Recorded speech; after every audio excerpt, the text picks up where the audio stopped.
Session. My name is Anthony Robinson, and I will be chairing today's meeting. Attending today's virtual meeting are board members Mona Parsley, Ann Grice, Mel DeSimone, and Jim Dallas. Also in attendance for the city is Mary Hart Burton, zoning administrator for the city, and Andy Powers, zoning plan reviewer for the city, who will represent the city in the cases we are hearing today. Andrea Gutierrez, lead zoning specialist. Our attorney for the board is Mia Wood, and our court reporter is Laura Stewart. Today we will be hearing 4 cases. First, we will hear from the city's representative, who will explain why the permit could not be issued. Next, we will hear from the petitioner and or their representative. Please be prepared to explain your hardship and answer any inquiries from the board. Then we will hear from those in favor of the appeal and then from those opposed. Please be concise, as testimony will be limited to 3 minutes per person. When you come online via video or telephone, please wait to be sworn in by the court reporter. Then please state your name and mailing address. To ensure proper records for our court reporter, we ask that those online or by telephone to please remain on mute. Following testimony on today's cases, the board will go into its deliberative portion of the hearing, at which time we will vote on all cases heard. The board will notify each applicant and or their representative of its decision by mail in about 2 weeks. You're welcome to remain during our deliberations. However, we will we will not hear additional testimony at that time. You may also call the lead zoning specialist, Treya, tomorrow at 314-622-3666 to learn the outcome of your appeal. Again, that number is 314-622-3666. Treya, will you please read appeal number 20626? Appeal number 2066, 8426 North Broadway. I believe the appeal number is 20625. Sorry, 20625. Okay. Correction.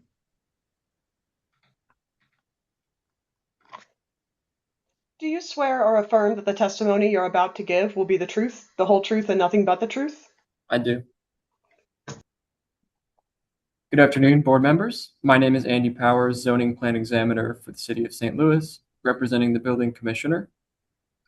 I'm here to present evidence of an appeal to obtain an occupancy permit to operate a used automobile sales business with detailing, no repairs, at 8426 North Broadway Avenue.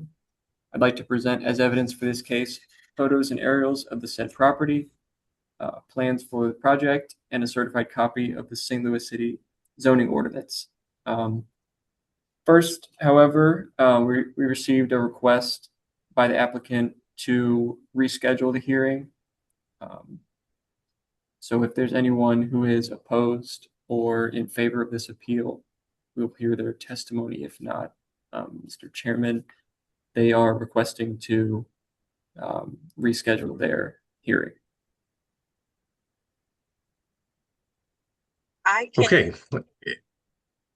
I'm sorry. I don't know if this is the time where we could speak with it in regards to Roba. Okay. Ms. Cruz, are you testifying in favor or in opposition to? I'm testifying in opposition on behalf of Roba.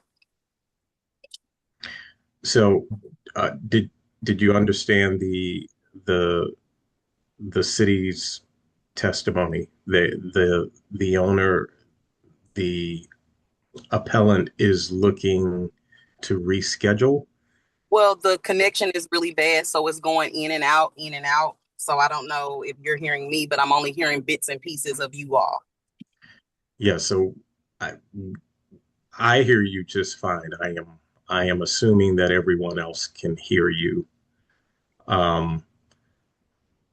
But what the city is asking is if at this point uh, you would like to give testimony, even though the appellant is asking for a continuance. That is correct. So you still want to give testimony? That is correct. And you can keep it on record for the next time. That is not how this works. Okay. We would not. You would either give testimony today, and we will. I cannot say what the board will do, but we will likely continue this, and then you would have to present testimony again. Understood. Or you can opt not to present testimony now and give testimony at a later hearing that has been established. Understood. What would you like to do? We will give testimony at a later hearing if you all establish one. Okay. Is there anyone else here that is looking to testify, given the situation?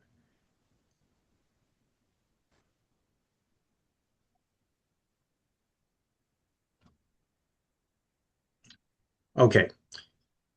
Can I hear a motion to, I'll make a motion to continue this hearing to the next available later date. I'll second. motion made by Mona, seconded by Jim. All of those in favor? Aye. Aye. All of those opposed? Motion carries. Did you get, Anthony, excuse me, did you get Ann's testimony? She looks to be on mute. Oh, I'm sorry. Ann, was that? She's on mute No, still. you're on mute still. I'm sorry, I missed that.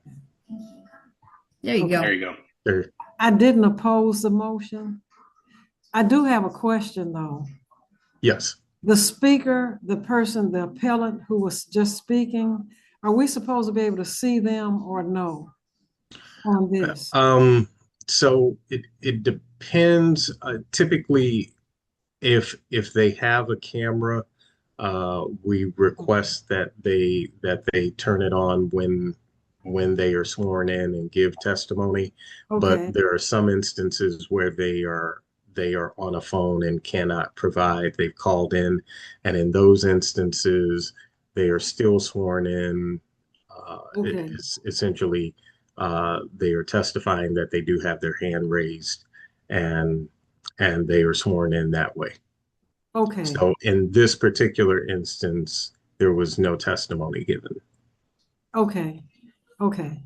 Yeah. All right, thank you. There is a And- little bit of a learning curve for me, but I'm focused and I'm engaged. No problem. No Thank you. problem. We got you, Ann. Thank you. Drea, will you please read appeal number 12001? Appeal number 12011, 1101 North Jefferson Avenue. Do you swear or affirm that the testimony you're about to give will be the truth, the whole truth, and nothing but the truth? I do. Good afternoon, board members. My name is Andy Powers, zoning plan examiner for the city of St. Louis, representing the building commissioner.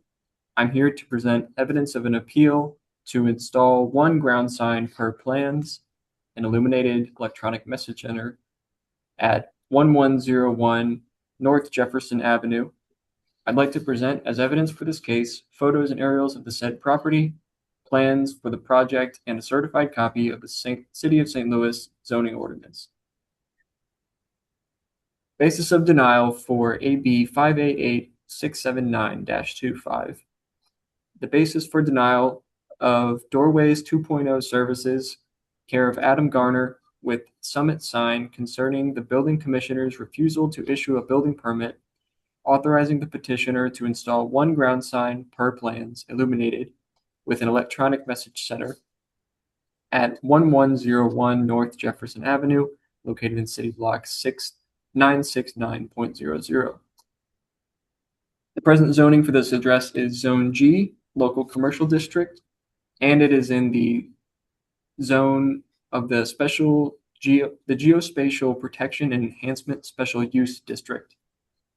The intent of the applicable zoning provisions are to fix the reasonable standards to which buildings and structures shall conform.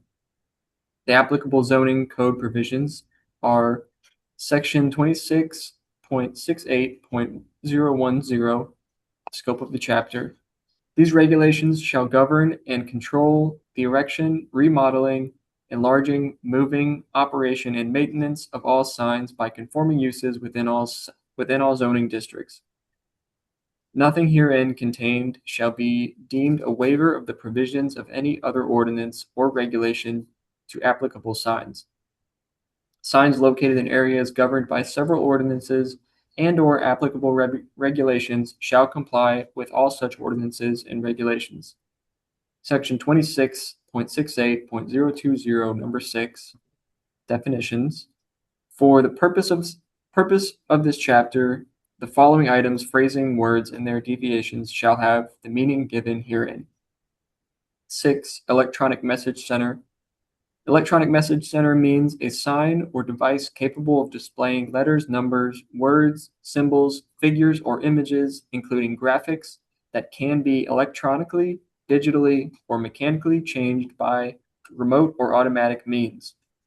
This definition includes what is commonly referenced as a digital sign or device.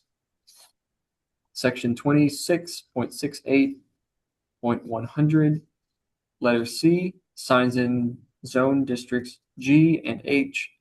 Permitted sign types: wall, window, ground, marquee, and roof signs are permitted. Projecting signs that comply with the provisions in the definition section designated as Section 26.68.020, number 15, letters A through E, are permitted. Evidence of lawful nonconformity has not been presented. In summary, the appellant is applying to install an electronic message center sign at a health clinic. Electronic message center signs are not a permitted sign type in the G and H district. Therefore, one use variance is required. Incidentally, the parcel is located in the Geospatial Protection and Enhancement SUD. However, the SUD regulations do not make any statement about signage. Finally, a letter memorandum from the Planning and Urban Design Agency. In the regular course of business, the Board of Adjustment periodically hears appeals related to signage regulations. In general, the adopted elements of the Comprehensive Plan of City of St. Louis, including the Strategic Land Use Plan and neighborhood plans, do not address signage and have no recommendations. Thus, the staff at Planning and Urban Design Agency does not make a finding for signage variances unless special circumstances or site conditions warrant attention. Special circumstances may include location, size, orientation, content, and adopted plan that specifically addresses signs and signage. In review of appeal number 12011, Planning and Urban Design staff have determined that the special circumstances that would warrant further scrutiny of the proposed signage have not been met. Therefore, no finding of conformity with adopted plans has been made.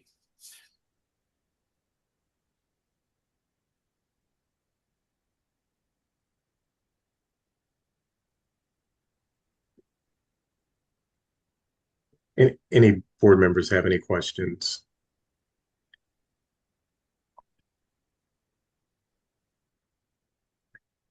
Okay, let's hear from the appellant.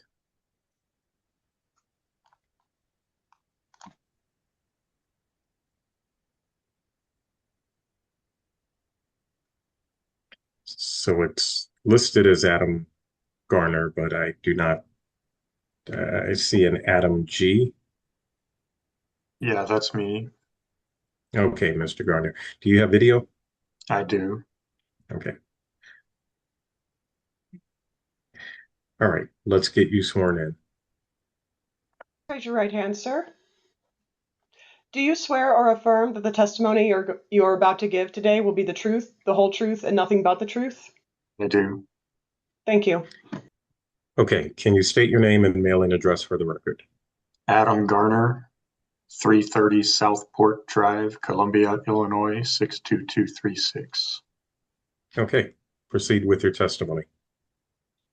So I am the appellant appealing for the sign variance, but I think I may hand it over to Todd Garton, who is the owner, and they may be able to speak on the behalf of the hardships more than I. Okay. So the way we conduct this, if you don't have any further testimony, I will then ask for someone who's in favor of the appeal, and at that point, the owner can speak if you have nothing further. Yeah, Zooms are different than in person, so a lot of times I as a sign company, I would be here to answer any of the technical questions that you guys might have in regards to the sign and the mounting or the location of it. Mhm. I think the hardship and the reason for the variance would be better articulated from the owner themselves. Okay. Any board members have any questions for Mr. Garner? I would ask that he stay around. Stay around. I'm sure we're going to have some technical questions, so I'd ask that he not leave.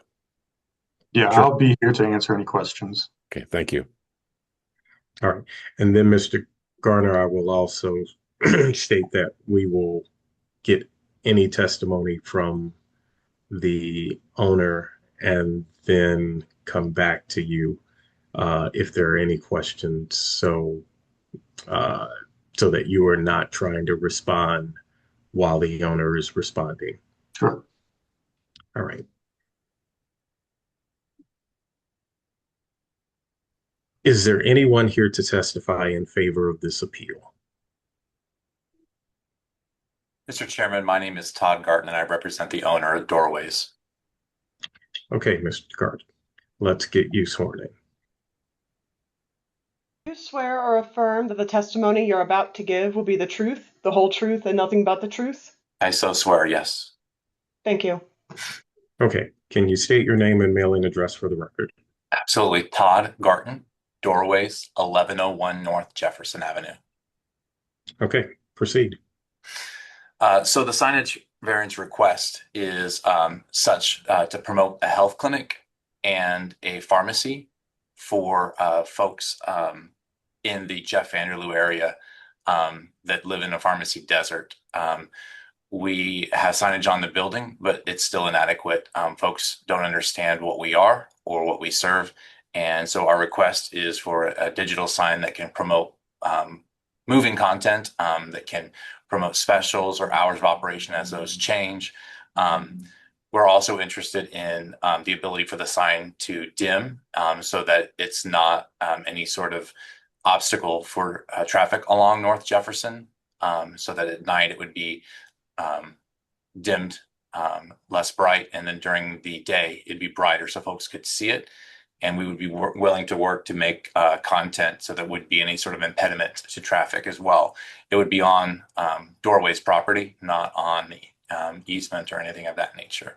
I believe, and Adam can confirm it, I believe the sign is 3 foot by 5 foot. It's not a very large sign. It's a pedestal mount sign with a brick enclosure around it.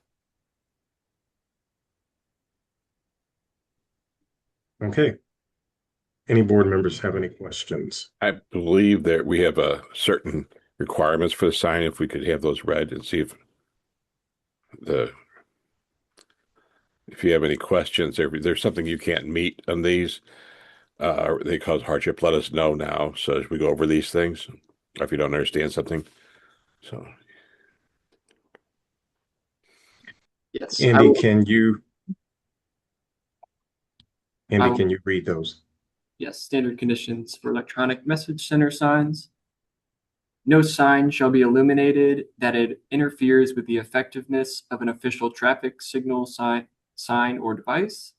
Number 2, any flashing, blinking, fading, scrolling, fluctuating, or animation is prohibited. 3, any signs shall display static images for a period of X seconds or minutes before transitioning to another static image. 4, signs shall only be illuminated between the hours of X AM and X PM. Such signs shall come equipped with automatic dimming technology, which automatically adjusts the sign's brightness based on ambient light levels. Such signs shall not exceed 3.3 foot candles above ambient light as measured using a foot candle meter at present distance based on sign size. No such sign shall emit any odor, noise, amplified sound or music, radio frequencies, or other visible matter other than light. All existing temporary signage on the premises must be removed, and all existing signage on the property must have appropriate permits from the City of St. Louis. Todd, do you have any issues with that? And then the next question is what type of hours are you looking to have the sign illuminated? Obviously, we'd be most interested in having it the greatest amount of hours that's possible. But we are absolutely flexible that if there's some limit of hours, X hours that's desired on North Jefferson, we can comply.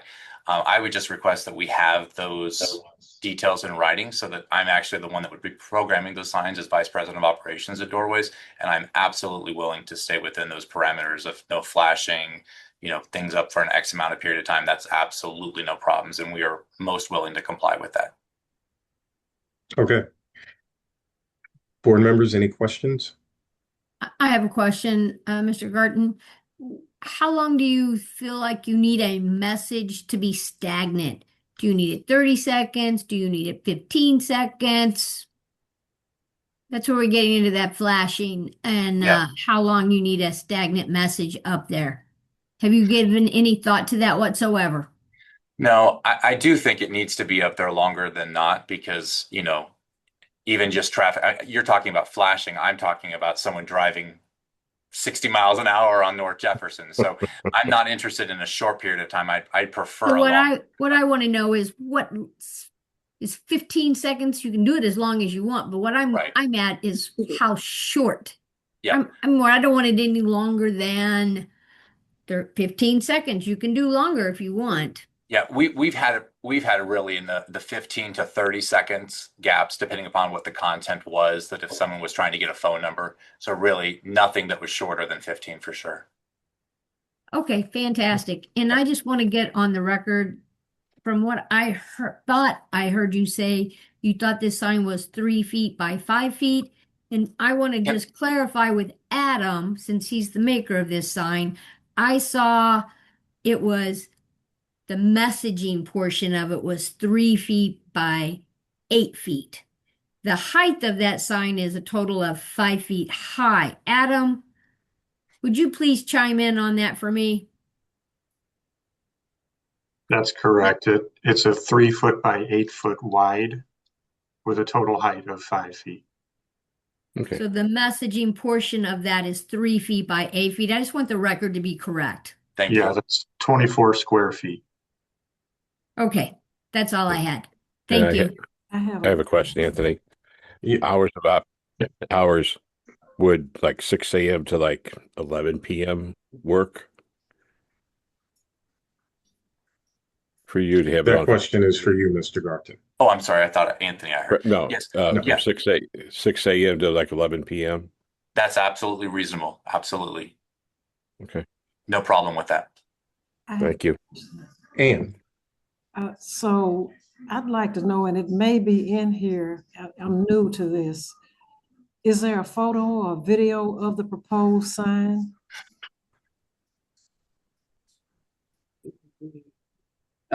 There is a photo in the packet of the plans. We don't have a video. Okay, There's no video, but there's a photo. So there are actually two PDFs for this, okay. Okay, and it's the second PDF. okay, thank you. It looks like Mary. Mary, I'm Yeah. sorry, Mary. Thank you. Mr. Decimone got my question answered, so thank you. Oh.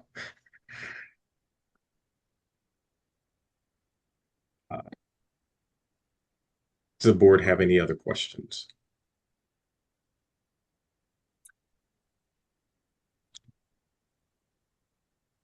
Okay, thank you, Mr. Garden.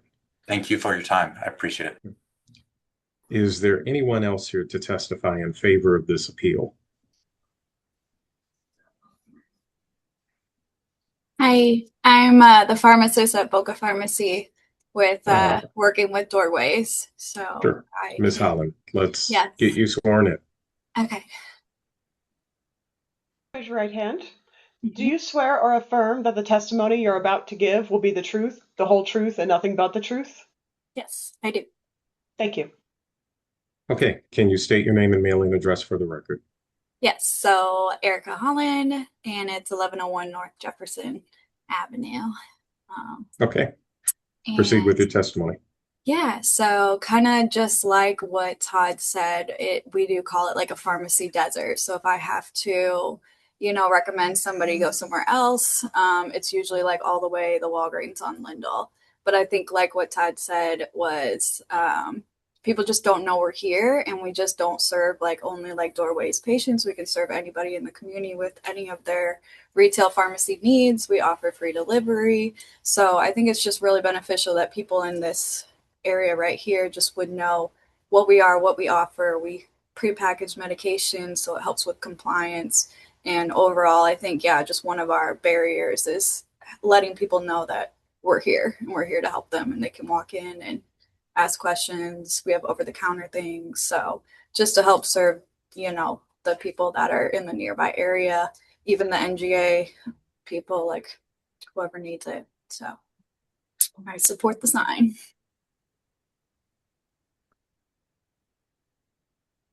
Any board members have any questions?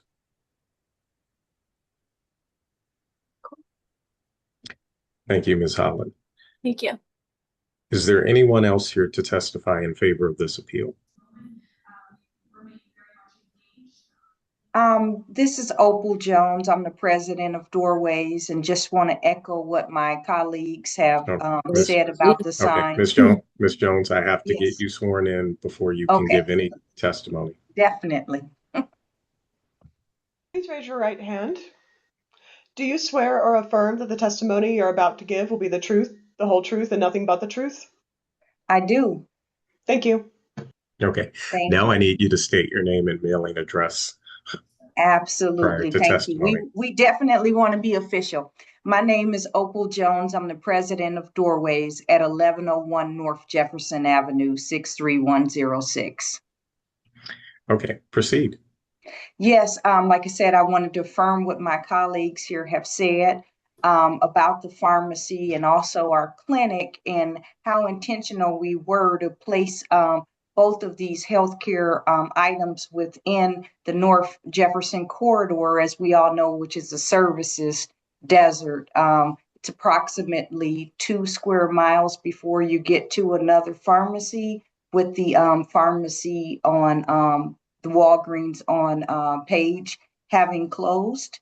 And also the clinic, which is a unique offering, which allows for both walk-ins and registered patients to come in and receive a variety of care, including primary care, STI testing and treatment, as well as other services.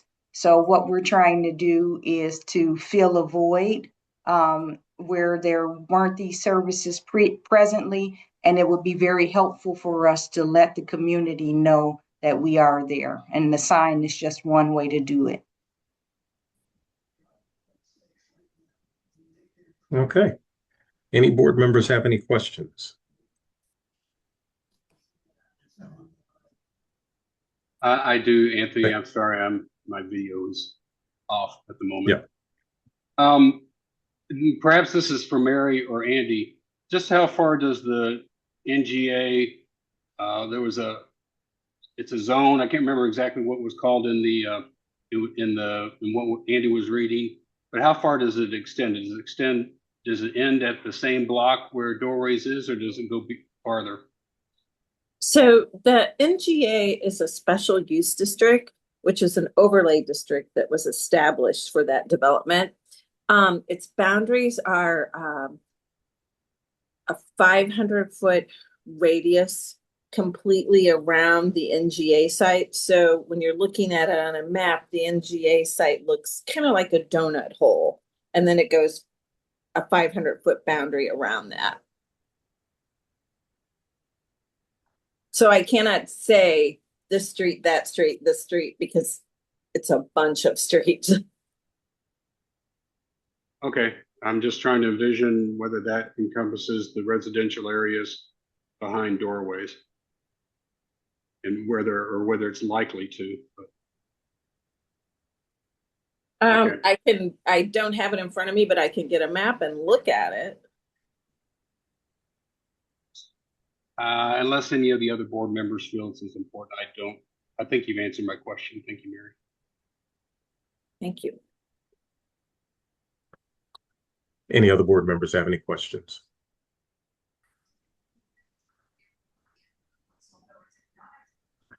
Thank you, Ms. Jones.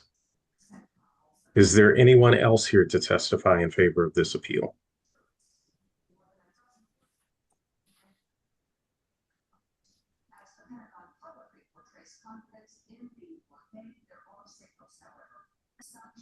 Okay. Is there anyone here to testify in opposition to this appeal?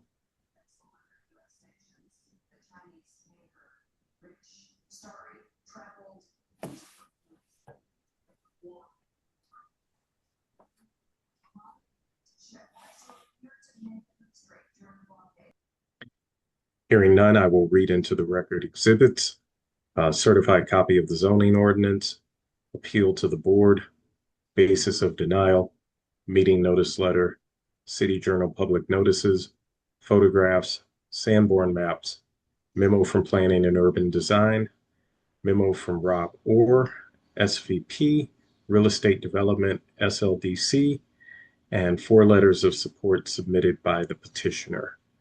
And with that, I will consider this appeal having been heard. Drea, will you please read appeal number 12012? Go ahead. Appeal number 12012, 4328 Shermer Street.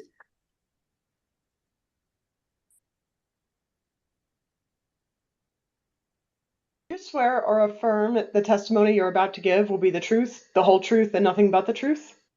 I do.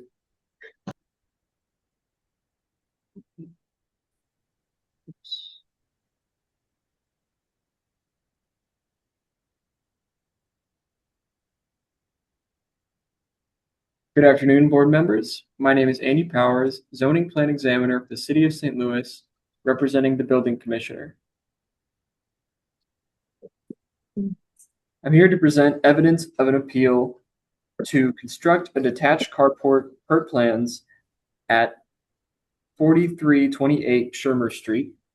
I'd like to present as evidence for this case photos and aerials of the said property, plans for the project, and a certified copy of the City of St. Louis zoning ordinance. Basis of denial for AB 588461-25. The basis of denial for Dewey A and I This La Tron, care of Ralph Levy, concerning the building commissioner's refusal to issue a building permit authorizing the petitioner to construct a detached carport per plans at 4328 Shermer Street, located in City Block 6374.00. The present zoning for this address is Zone A, Single Family Dwelling District. The intent of the applicable zoning provisions are to lessen or avoid congestion in the public streets and highways of the city of St. Louis and surrounding areas. The applicable zoning code provisions are to section 26.16.020 structures prohibited. No structure shall be erected, placed, enlarged, or structurally altered unless such action shall make the premises on which it stands conform to the regulations for the district in which the premises are located, unless authorized by other provisions of the zoning code. Section 26.20.020, letter E, use regulations. A building or premises shall be used only for the following purposes. Letter E, accessory structures and uses customarily incidental to any of the above uses, except that if an accessory structure is a garage, it shall be only a private garage that is located not less than 60 feet from the front lot line, nor less than 4 feet from any side lot line, nor exceeding 12 feet in height, nor more than 5 feet from the rear line, nor less than 10 feet from the rear of the dwelling and the wall of the accessory structure closest to the dwelling. Evidence of lawful nonconformity has not been presented. Additionally, the Planning and Urban Design Agency has reviewed this appeal. Planning staff has reviewed the appeal number 12012 against the 2025 Strategic Land Use Plan, or SLOOP. The site is located within a lower intensity neighborhood within the 2025 SLOOP.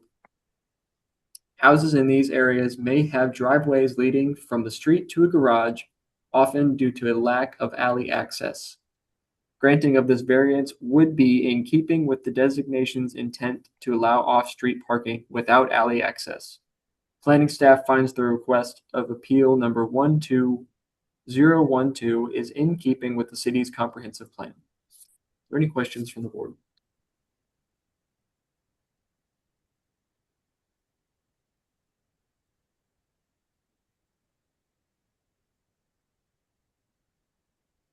Okay, let's hear from the appellant. Mr. Hughes. Thank you. My name is Michael Hughes. I live in the city of St. Louis. Mr. Hughes, we have to get you sworn in before we can take testimony. Please raise your right hand, sir. Do you swear or affirm that the testimony you're about to give will be the truth, the whole truth, and nothing but the truth? I do. Thank you. Okay, and then can you state your name and mailing address for the record? My name is Michael Hughes, 6239 San Bonita Avenue, St. Louis, Missouri, 63105. And that is in the city of St. Louis, even though it has a 63105 zip code. I am a lawyer volunteering my time to help a Vietnamese family. First, Mr. Chairman and members of the board, there are exhibits attached to this appeal, which includes an engineering report and a follow-up engineering report. These reports have photographs of the home and carport and describes the carport in detail, and there is a narrative of practical difficulties, an unnecessary hardship, and I just wish to make a motion that all exhibits be entered in evidence and that you consider these exhibits in your deliberation. And I'd just like to say there are benefits to a carport. The zoning code does not prohibit carports, and what I just heard, it does allow off-street parking without alley access. And you know,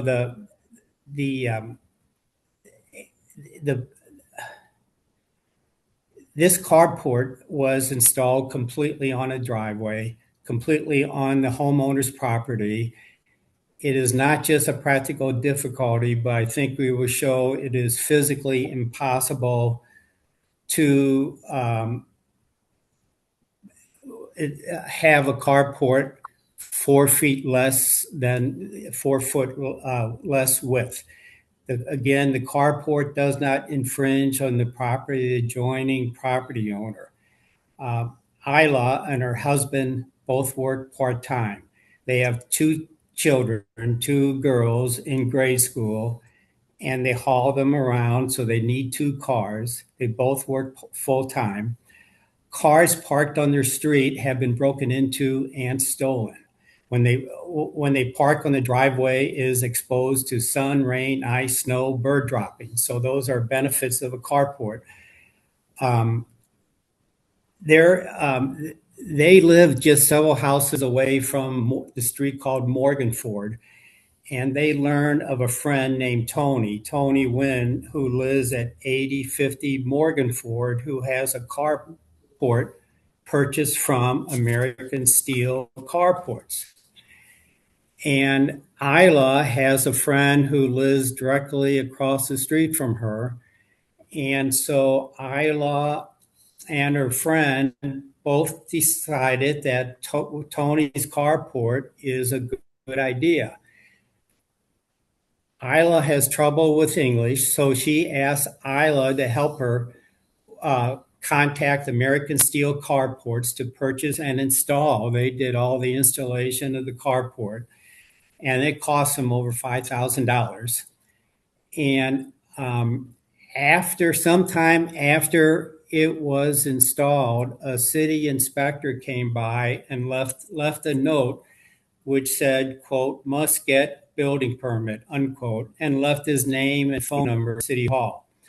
Because she is still learning English, she asked her friend Ralph Levy to call, and Ralph Levy called several city employees, and they were all polite and helpful. And basically what Ralph learned was it must be farther away than it must be at least 4 feet from the property line. And it would not just be a practical difficulty, it would be impossible to have this carport with less than 4 feet. And the benefits of it is also, the good news is it is 4 feet from the neighbor's house. And there is a grassy area there, and the neighbor cuts grass on the grassy area. And it looks nice. It has a gutter on it, so it does not drop any moisture or snow or ice onto the neighbor's property. About 2 years ago, a nice young man moved next door to Isla. And one day his mother was parked in the street and someone broke into her car and broke the windows and broke in. They also broke into her husband's car parked in the street. So that's why they have the necessity of parking on the driveway. But again, they have bird droppings on the driveway and exposure to snow and ice in the winter. And it's difficult to get to and from their one car garage. So anyway, I will ask Isla to talk to you, and if I will mostly ask leading questions. If you don't like them, that's fine, but there is an English problem, and I think it'll be faster, especially since you would like to have within three minutes. And also Ralph Levy will talk to you briefly about the practical difficulty and what he knows about the family. And again, the people with the city of St. Louis seem to go out of their way to give ideas on how to get this permit. They said you can use a maintenance agreement, and they gave the form. Isla did ask the next door neighbor to sign the maintenance agreement, and he printed his name on the maintenance agreement, but then he said, "I did not feel well." And then she asked him a couple more times, and he always said, "I did not feel well." He printed his name, but it has to be done in front of a notary. And so the city employees also talked about getting an appeal to the Board of Adjustment. So that's why we're here. So unless you have any questions, I'll put Isla on to talk to you. There's a translator too. Oh, also there is a translator, just in case you want to, let the translator help with the testimony.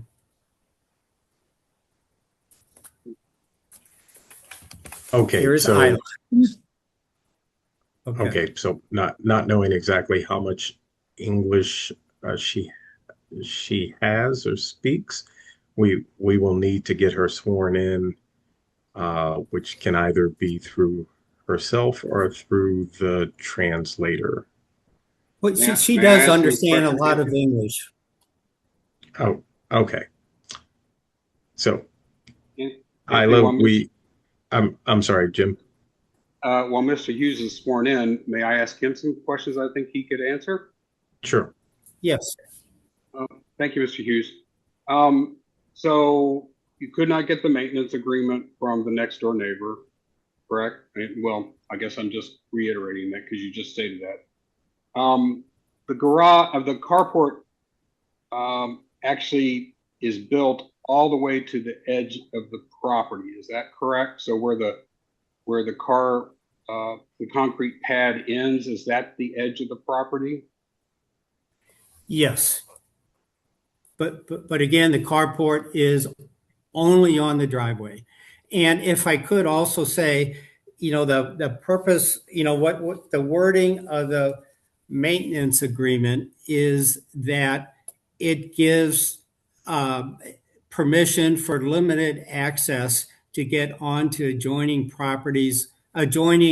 neighbors' property if needed for construction. And as it turned out, when this was constructed, Isla was out there watching, and they never even, stepped onto the grassy area. They stayed on the driveway the whole time that she was watching, and she was watching for almost the entire time. Okay. Thank you. Just wanted to get clarity about just where the carport is built concerning the property line. Thank you. Yes, that's just how it is with that neighborhood. Yeah, the property line is right up against the driveways, not just her house, but the house right across the street, which also has a carport right next to the property owner. And also at 8050 Morganford, her friend has a carport, and the driveway again is just like Isla's driveway. The property line is right next to the driveway. Thank you. Yes, Ann. Could you briefly summarize the reason, just make it brief, the reason for the lack of a permit or the lack of obtaining a permit? Just a brief summary, Mr. Hughes. In order to get a permit, this must be 4 feet away from the neighbor's. No, reason not to, that she didn't get a permit. Why? Yeah, just if you could briefly tell us why there was no permit at the origin of this. Oh, okay. Okay. Well, she hired this company, American Steel Carports, and they said they would sell it to her and handle everything, do the installation. She had no idea you apply for a permit. She just assumed that they would do everything properly. And, just so you know, I've lived in my house 40 years. I had 2 or 3 projects done, and I hired contractors, and my contractors applied for permits. I didn't. You'd think I would know it. I worked for the city councilor's office for 29 years, and I did not and I knew everyone back in the day in the building commissioner's office. I did not apply for a permit. I just left that to be above board by the contractor. So she just assumed, and she was led to believe that they would handle everything. And it was a shock to her when one day a building inspector came by, and he was nice and left his name and phone number, but said must get a building permit. So after that, They did their best. Thank you.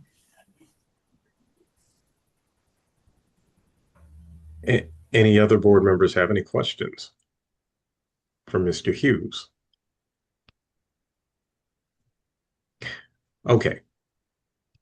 Let's get Isla sworn in. Please raise your right hand. Raise your right hand. Do you swear or affirm that the testimony you're about to give will be the truth, the whole truth, and nothing but the truth? Yes. Thank you. Okay. Can you state your name and mailing address for the record?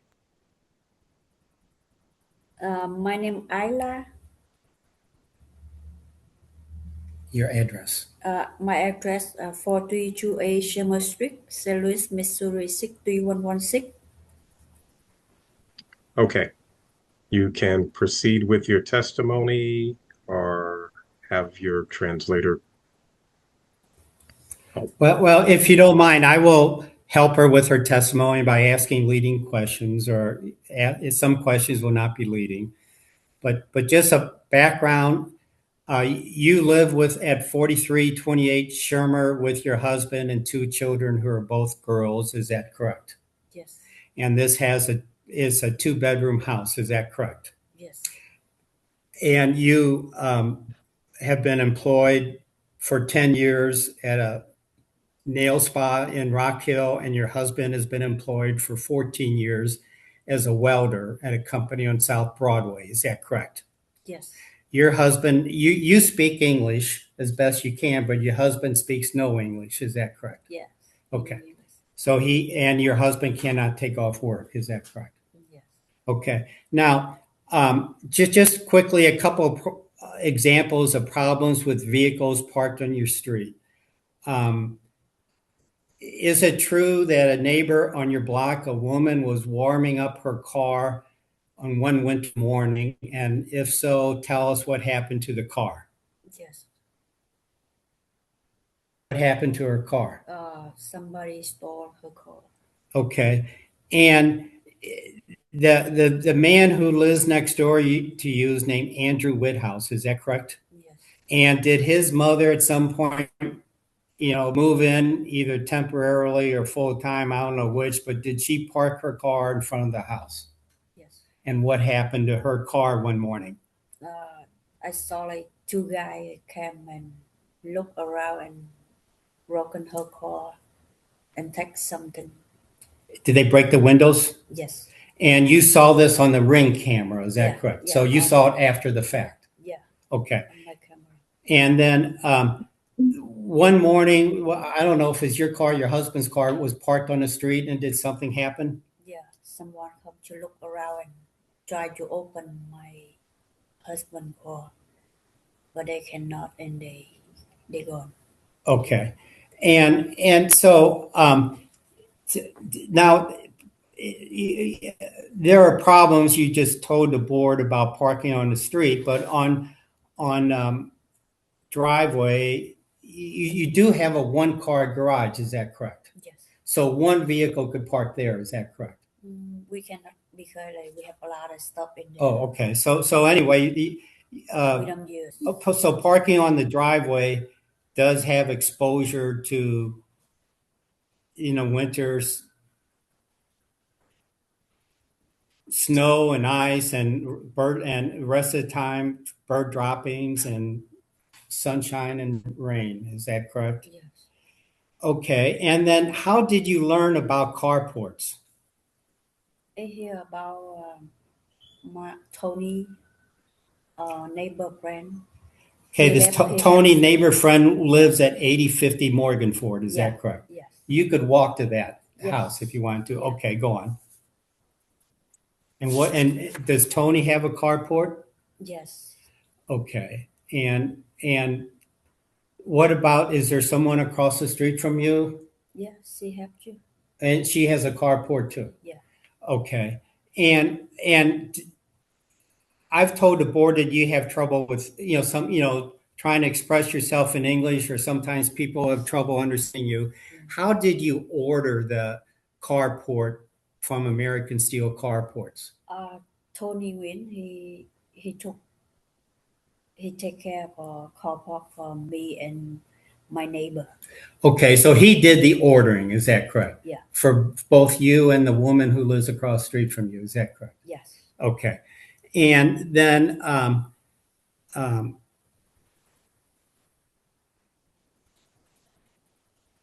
now, before it was built, did you try to tell your next door neighbor that you were going to have a carport? Yeah. Tell us about that. I have the picture from the Tony Nguyen house, and I show her I will build a car park the same in the picture. She say okay. Okay, so It's very so pretty. you have a picture on your phone of his carport. Yeah. Do you have that now? Do you have Yes. that? Can you show it real quick? So what you just said is you went to your next door neighbor and said, this is a picture of a carport nearby on Morgan Ford, and Yeah. you would like to have a similar carport. Is that correct? Yeah. And was there any opposition, or what did they say? She say, yeah, they look pretty. You get okay. Okay, so just, oops. Okay, so I guess it's hard to see, but it's a carport on Morgan Ford nearby, and it's similar. Okay, so you told that to the next door neighbor. Okay, and then just discuss how the city contacted you about the carport. Did you come home from work one day and find a note? Yeah. And that was from a building inspector named Steve Hansen? Yes. And it listed telephone number 314-622-3506. Is that correct? Yes. And it said, quote, secure permit for a carport. Is that correct? Yes. And did you then try to do that? I tried. And did you ask Ralph Levy to help you with that? Yes. And Ralph Levy made telephone calls for you. Is that correct? Yes. And did you find out that the complaint was it has to be 4 feet from the property line? Yeah. And if the carport the width was 4 feet less, would it be impossible to park your car there? No. So it would. You mean you cannot park your car? Cannot, yeah. Okay. So it's not just a practical difficulty, it's impossibility. Is that correct? Yes. Okay. And but still you learn how to, you were told, you learned that if the adjoining property owner signed a maintenance agreement, then you could get the permit. Is that correct? Yes. And did you ask the property owner to sign it? Did you present it to him? Yeah. And did he print his name on it? Only write his name. Okay, so I guess you can't see it well, but he printed his name.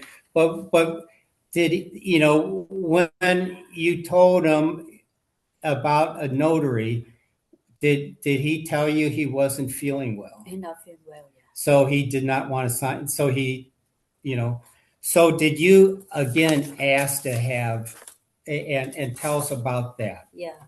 Now did Ralph help you draw up a note to Mr. Woodhouse? Yeah. Could you read that note, or would you like for me to read it? You can do it, please. Okay. So, dear Mr. Woodhouse, regarding future of my carport, I would very much appreciate if you would please take 10 minutes of your time to discuss by telephone or in person with my good friend Ralph Levy the future of the carport. I ask because my and Dwee's English is not good enough. Dwee is your husband, is that correct? If so, please email Ralph directly at dec4.rl@gmail.com, letting him know of a date and time for a phone conversation or the location for the meeting. Thanks in advance for your time and consideration. Sincerely, Isla. Is that correct? Yeah.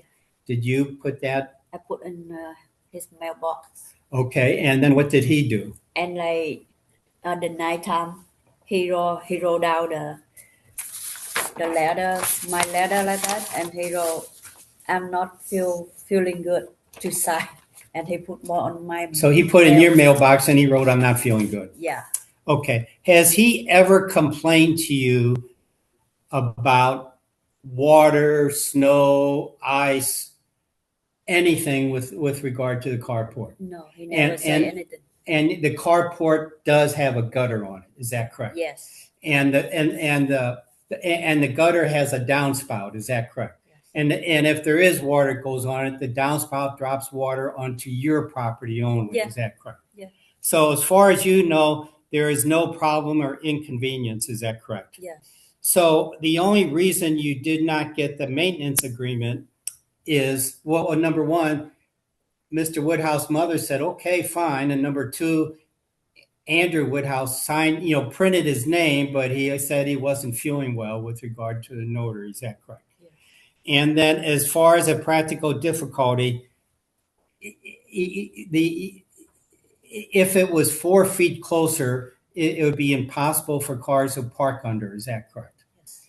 Okay, so you're asking for, and if you had to tear it down, I mean, the city employees were nice, but they told you if a variance wasn't granted or if a maintenance agreement wasn't signed, you would have to tear it down. Is that correct? Yes. Would that be an additional hardship on you? Yes. So you would have two hardships. One, you would not be able to park your car underneath, the carport, which provides lots of benefits. And number two, it would cost you more money. Is that correct? Yes. And this would be a hardship on you and your family. Is that correct? Yeah. Okay. And just so we know, maybe I asked this, but when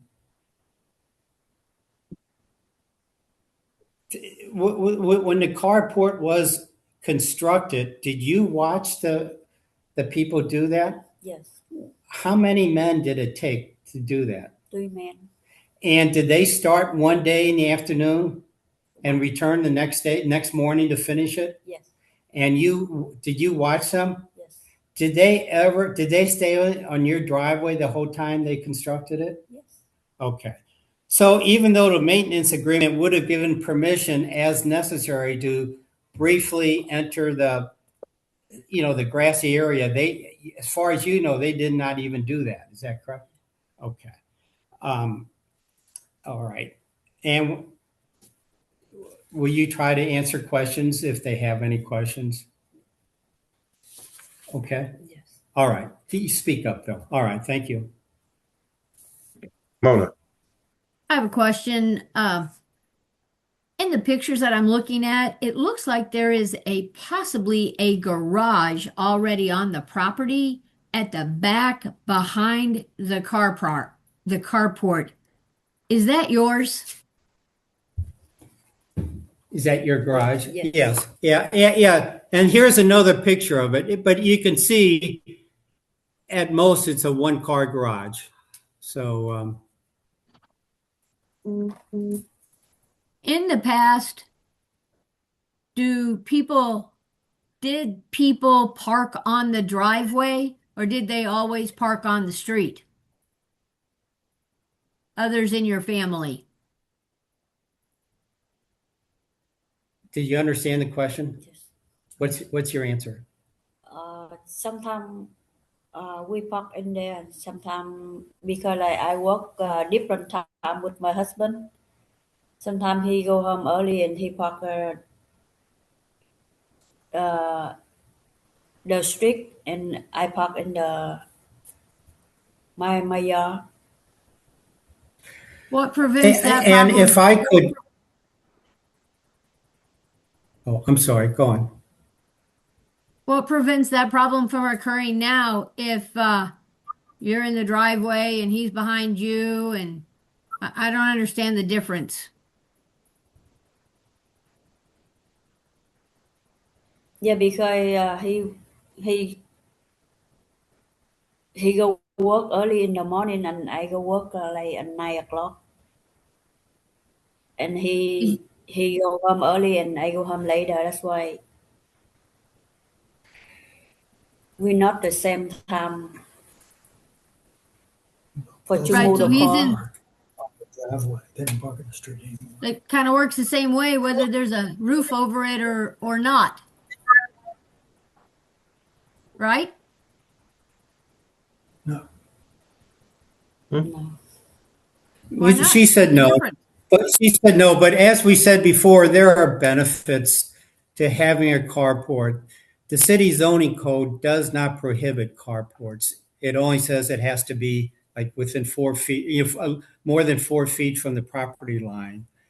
I And that would understand. be impossible. I'm well aware of it. And- I'm well aware of it. and- Just some of the testimony that she's giving me as the hardship doesn't make any sense as a hardship, whether you're parking in the driveway with a cover or you're parking in the driveway without a cover.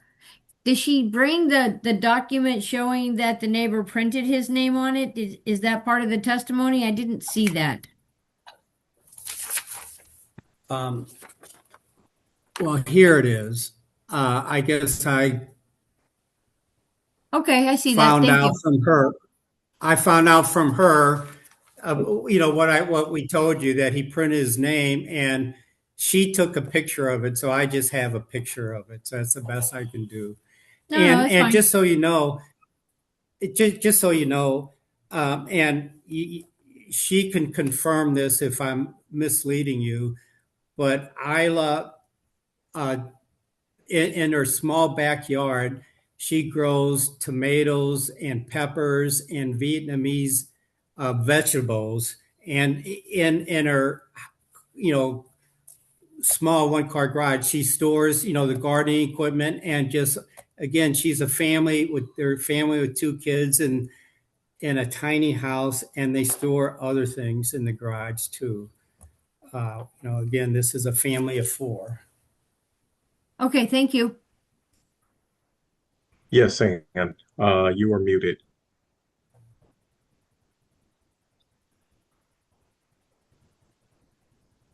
Okay, so my question for Mr. Hughes, do you know if the next door neighbor, I noticed you mentioned that the next door neighbor has a carport, is that correct?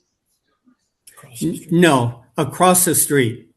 Oh, across the street. And do you know if they have a permit that you may or may not know? Do you know? Well, what I They do have- know, and what I do know is they're not. I don't know, but they have not had any problems from the city, and neither has Tony Wynn, who lives at 8050 Morganford. So as far as, my speculation, and they all use the same company, as far as my speculation, just like when I had someone remodel my kitchen, I, assumed the contractor applied for the permit, and, maybe the American Steel applied for the permit for the other houses, or maybe people signed maintenance agreements. I don't know. It's all speculation.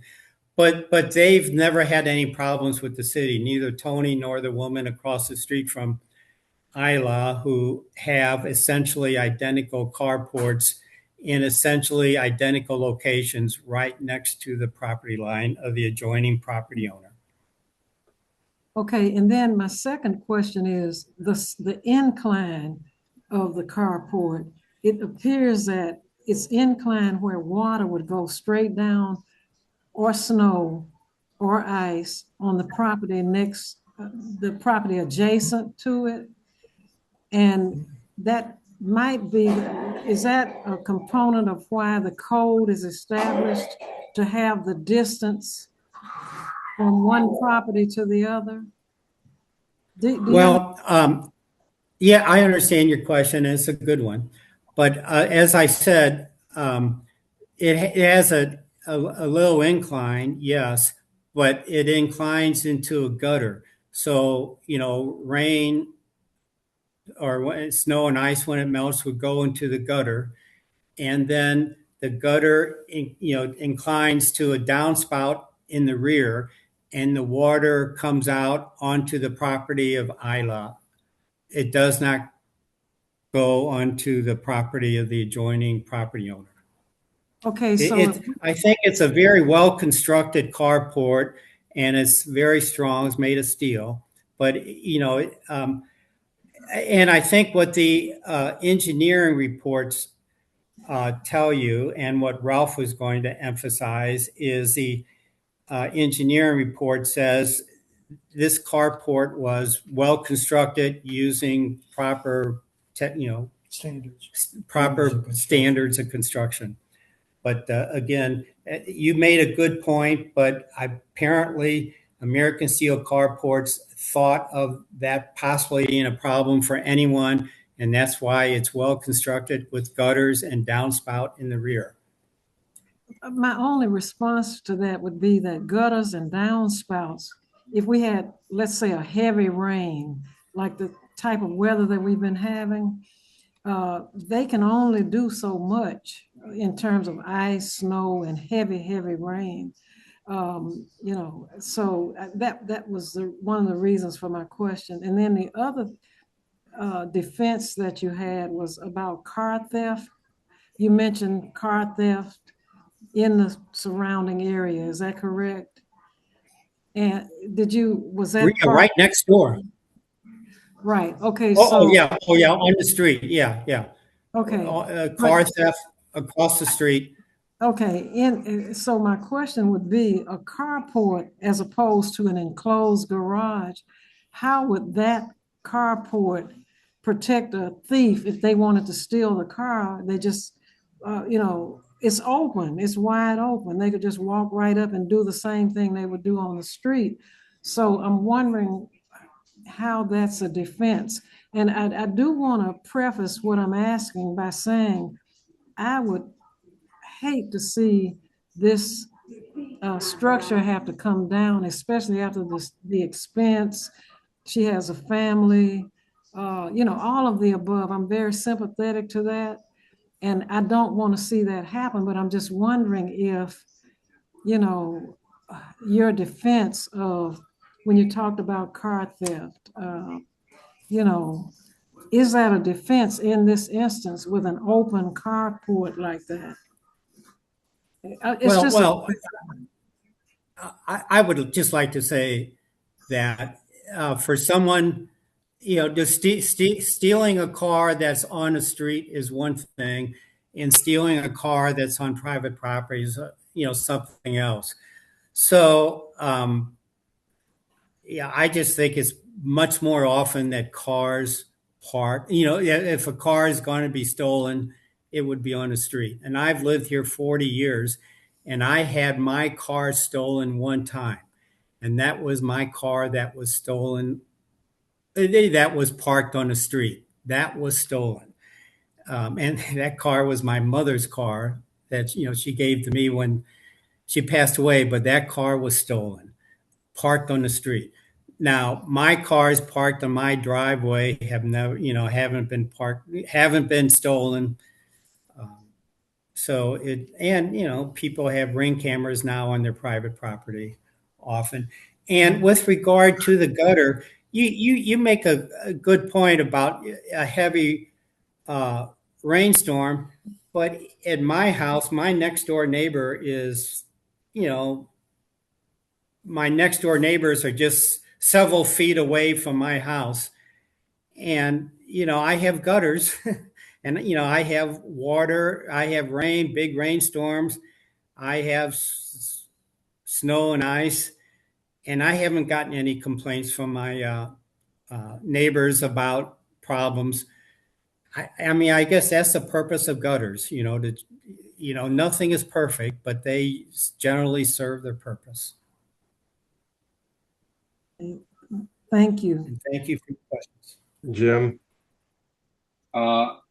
Thank you, Mr. Hughes. Could I ask some questions? I'm going to ask some questions to try to get the sequencing of events here. When was the carport built?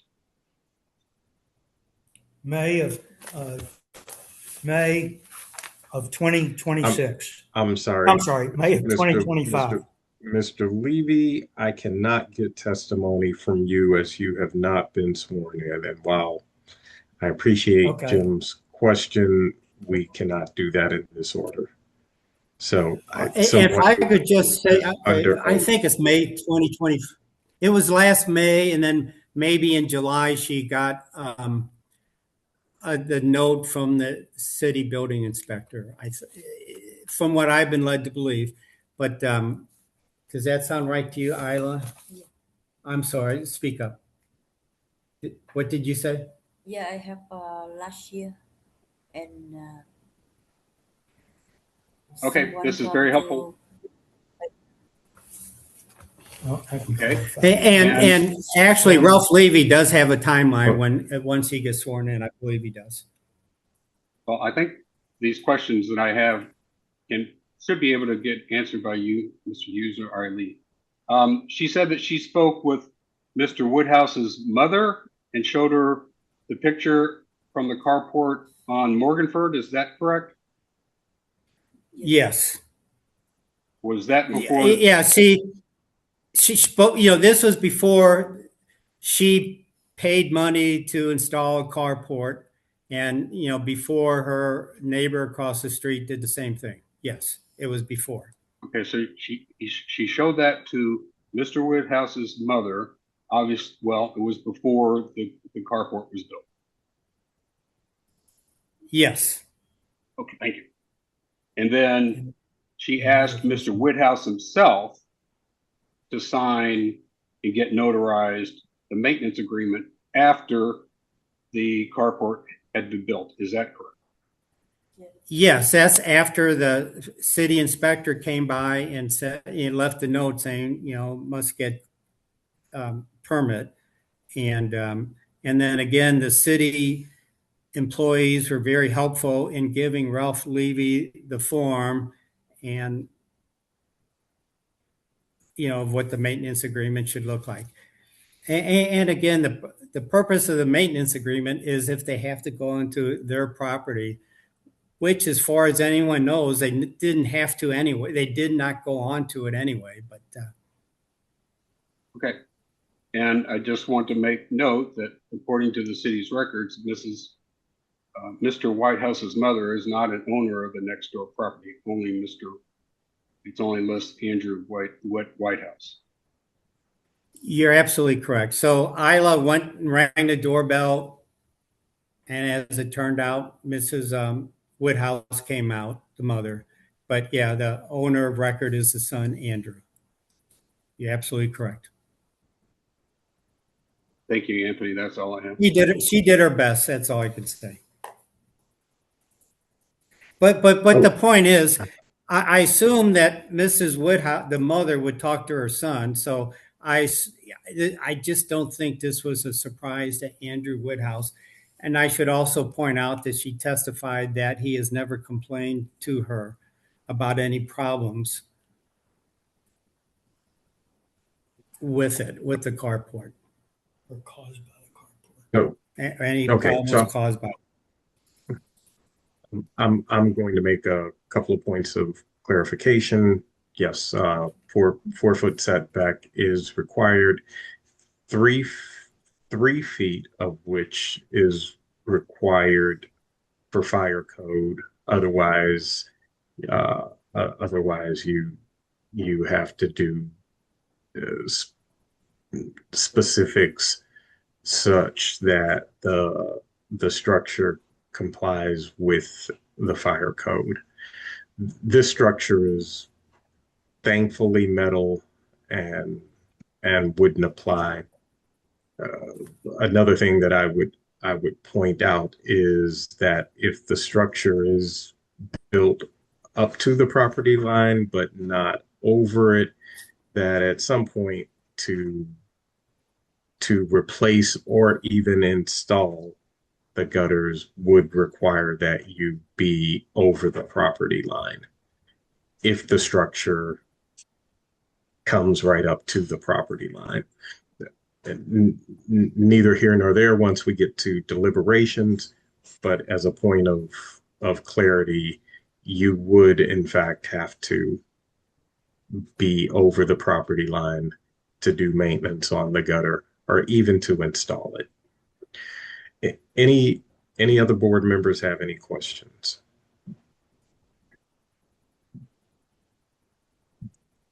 Ann? So for Mr. Hughes again, as you well know, these codes are established for safety reasons or aesthetics, lots of reasons. Do you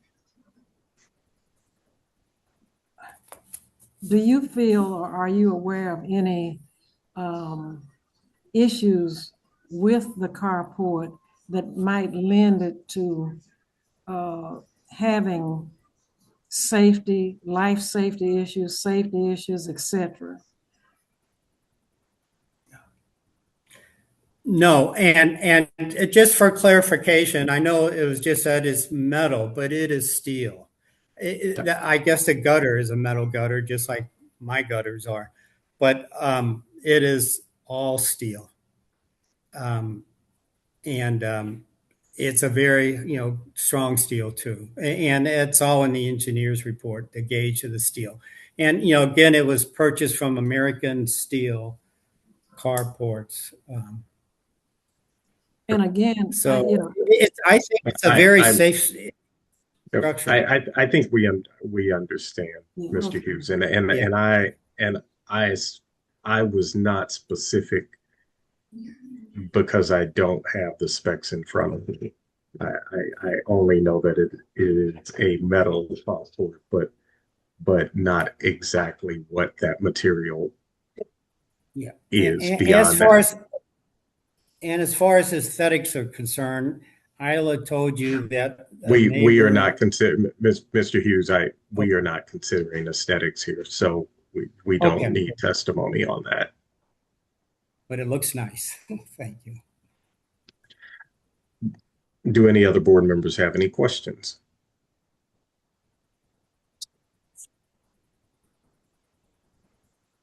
Okay, is there anyone else here to testify in favor of this appeal?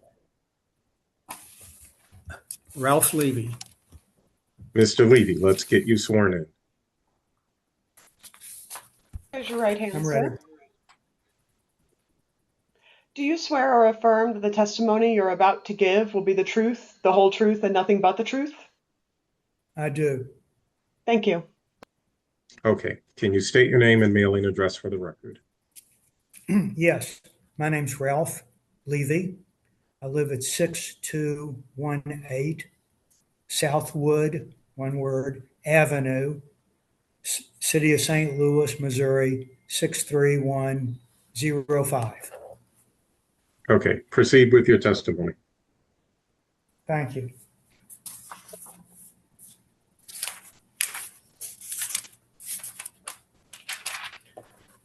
Okay. First, I'd like to say I've known Isla and her husband since 2019, I think. And in 2025, Isla called me regarding the note that the building inspector left on her door regarding the carport. She was upset, didn't understand what it was involved. My wife and I discussed whether, we'd be willing to help her. And we agreed that we would. And so that's how I became involved in it. I investigated the city ordinances, and I spoke with various city officials in the building department who were very helpful, and also spoke with Steve Henson, who was very helpful in explaining what would be necessary in order to get a building permit issued. Our first reaction was to ask the seller, the steel company out of Texas, that sold her the carport, if they would prepare the necessary specifications and description of the construction, since it was their contractor that and their company that and contractor that constructed it. They wanted $3,000 to do that.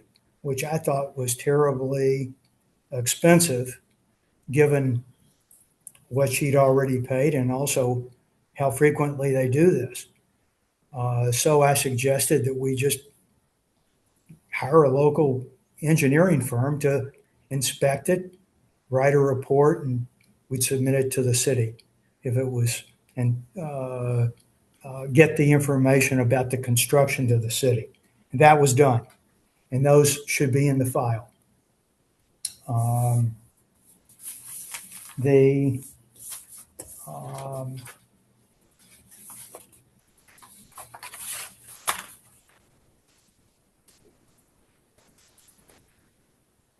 So that was in July of 2025. I also visited the neighborhood, saw that the design of the lots in that area were quite similar, and that I went online and looked at something called Geo St. Louis that gave visual pictures of all the properties in the neighborhood, and there was a similarity. One side of the property, of almost all the properties, was 4 feet from the property line. The other side, the building was 10 feet from the other property line on the other side. And that was a pattern. And it also was apparent that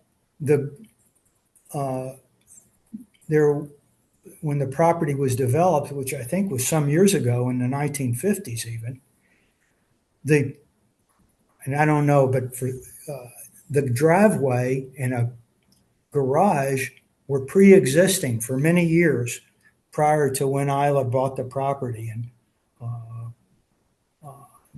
so that driveway was on the property line for many years, and her garage in the back of the property was also on the property line. No, I'm sorry, the garage was not on the property line, but the driveway was, and so that was a pre-existing condition.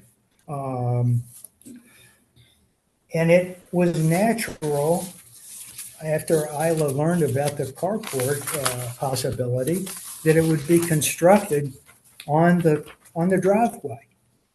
And I think it was a thought of hers that it may not prevent crime, but it may reduce crime possibility by having her cars further back from the street and under the carport. That was, I think, part of her reasoning and what she was trying to say.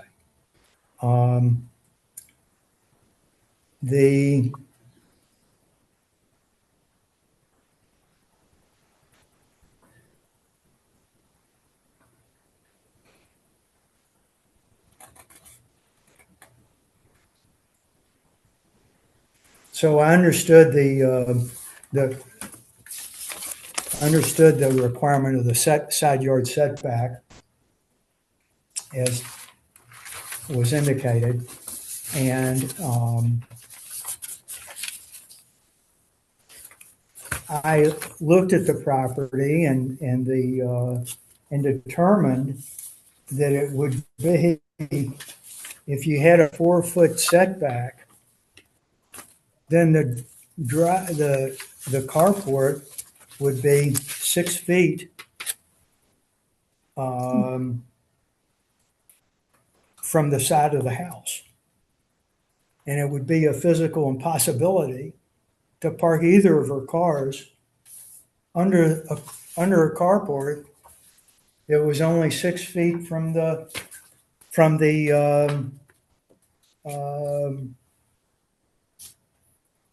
6 feet from the house. First of all, each of her cars is 6 feet wide. Mr. Levy, we understand that. Okay, I'll go on. Let me also indicate that the engineer reports indicate that what the Mr. Levy, materials. we have the packet for the engineer's report. Okay. Also, the issue of the garage, and I would point out that it is also impossible for the garage to, it's not big enough to have both cars. And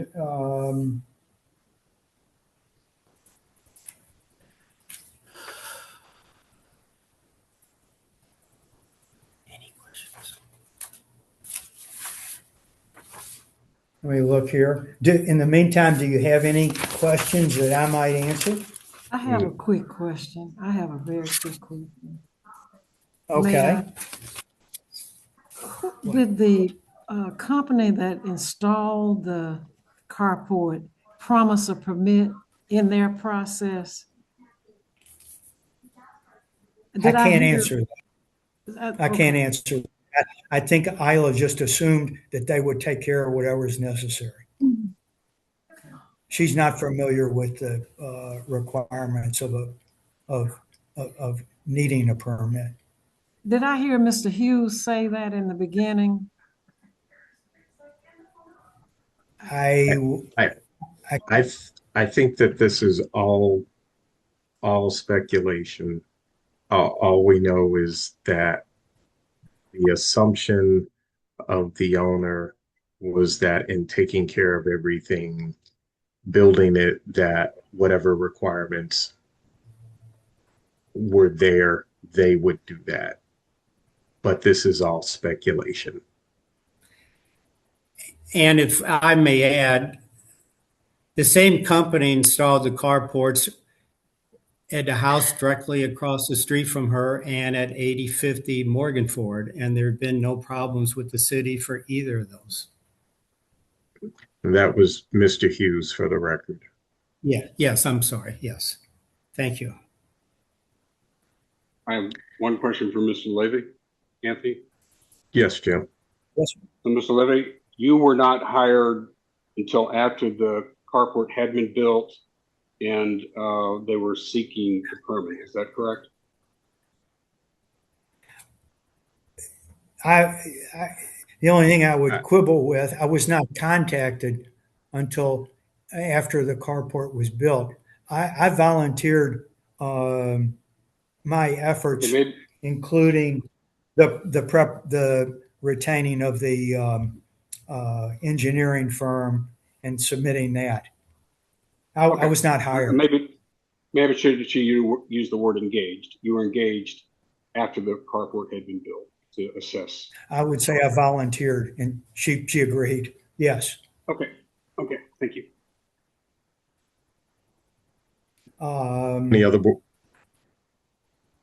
Any other board members have any questions? I do. Go ahead, Mr. Lee. I don't think you want to hear this, but I have all the measurements of all the cars if you need that. That is not necessary. What are you pointing to? It's impossible. Yeah, they're a blessing. Impossible what? Impossible. They're a blessing. Oh yeah. Not only is it impossible, but it's they're a blessing to the carport is a blessing to Mr. Levy, do you have any additional testimony? I will speak for the board in saying that we understand. We absolutely understand the benefits of the carport. Is there any additional testimony? The only thing I would say is that the family itself, the Trungs, the Laws, are a blessing to this community. Thank you. I appreciate that. Is there anyone else here to testify in favor of this appeal?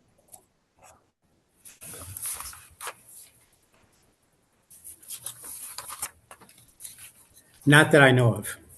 No. Okay. Is there anyone here to testify in opposition to this appeal?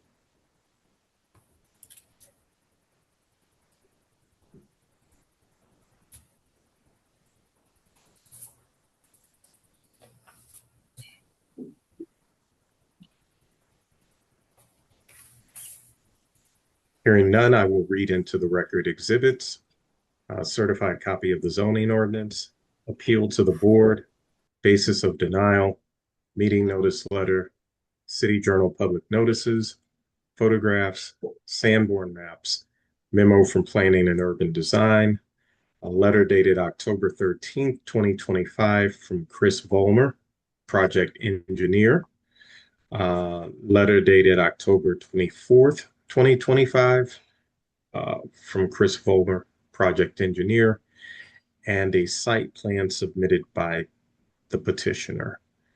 And with that, I will consider this appeal having been heard. Mr. Chairman, Yes. thank you. May I address the board, please? Yes. Just for the record, back when we were on appeal 12011, I testified that the radius of the special use district for the NGA was a 500-foot parameter, and I was wrong. It's a 2,500-foot parameter.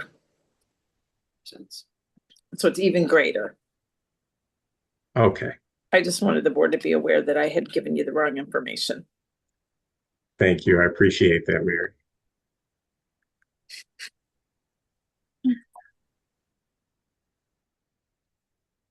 Okay. Drea, will you please read appeal number 12020? Appeal number 12020, 930 Sydney Street. Swear or affirm that the testimony you're about to give will be the truth, the whole truth, and nothing but the truth? I do. Good afternoon, board members. My name is Andy Powers, zoning plan examiner for the City of St. Louis, representing the building commissioner. I'm here to present evidence of an appeal to make an addendum to permit AB 587463 to add an additional 4 units to the 14-unit project for a total of 18 units. That's located at 930 Sydney Street. I'd like to present as evidence for this case photos and aerials of the property, plans for the project, and a certified copy of the City of St. Louis zoning ordinance. Basis of denial for AB 589537-26. The basis for Joseph Klitzing concerning the building commissioner's refusal to issue a building permit, authorizing the petitioner to make an addendum to permit AB 587463 to add 4 additional units to the 14-unit project for a total of 18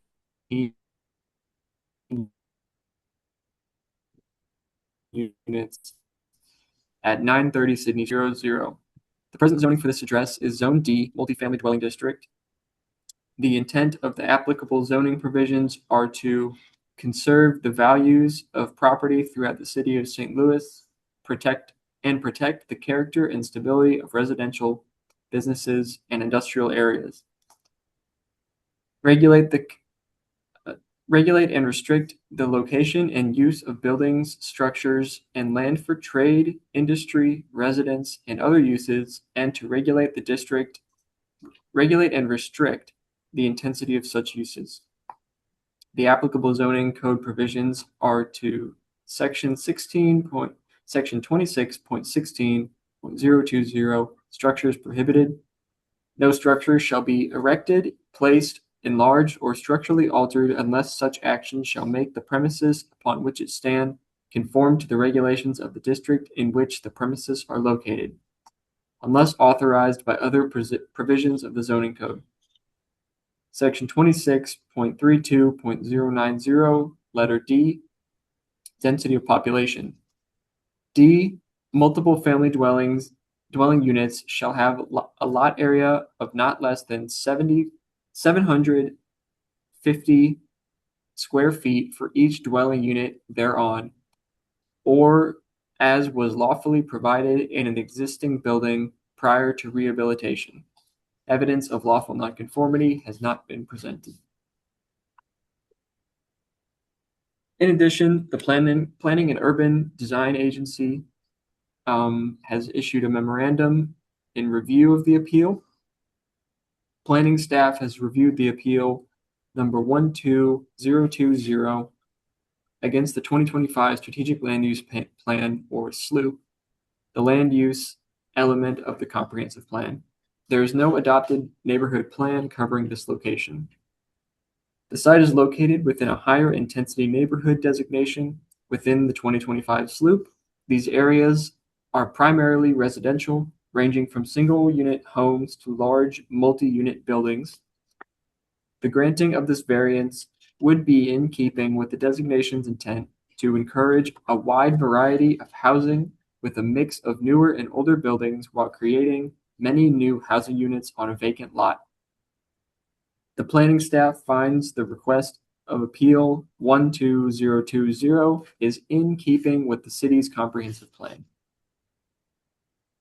In summary, the appellant is applying to make an addendum to the issued permit AB 587463 to increase the number of units from 14 to 18. In the D multifamily dwelling district, multiple family dwellings shall have a lot area of not less than 750 square feet per dwelling unit. The land area of the parcel is 13,464 square feet, which by the code allows 17 dwelling units. One area variance for density of population is required prior to zoning approval.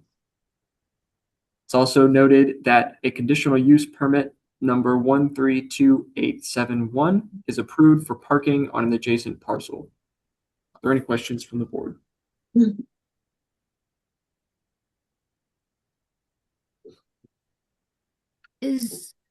Mary. Mona can go ahead as a board member. Mona. Is the adjacent parcel not already combined with the building? Is that in works or something?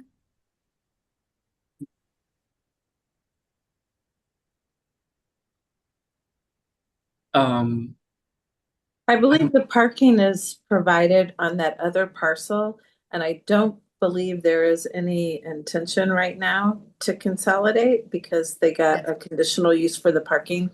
But if you're done, Mona, my question kind of tags on to that. I'm done. Andy, now that they're increasing it from 14 to 18 units, do we know that there are 18 parking spaces available on that other parcel? And you may not be able to answer that at this time. If not, we'll wait for the petitioner to answer that. I am not aware of the parking allowment on the other parcel. Thank you. Any other board members have any questions?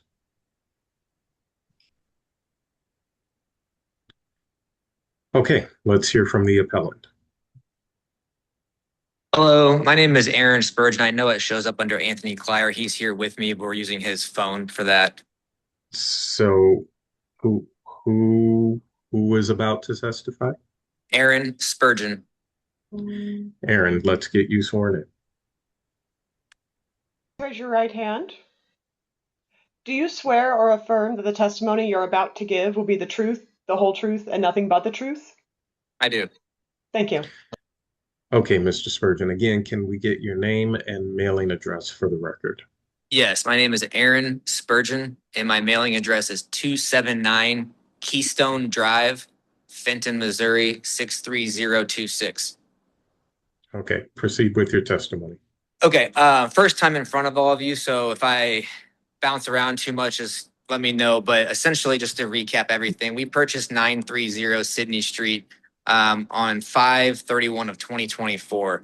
At the time of the purchase, it was Zone K. We went through the process with the city of St. Louis to get that rezoned to D for multifamily. While that was all going on, we had also been in talks with Anheuser-Busch about purchasing a portion of their parking lot, just a portion of it, not the whole thing. We were led to believe at that time that it was going to be a quick process. It was not. It still is not. It was just very low priority for them to do so. But we purchased 900 Sydney on 6/30 of 2025. To answer, I believe, Mary Hart's question, I think there are 23 or 24 parking spots in that lot that was purchased from Anheuser-Busch.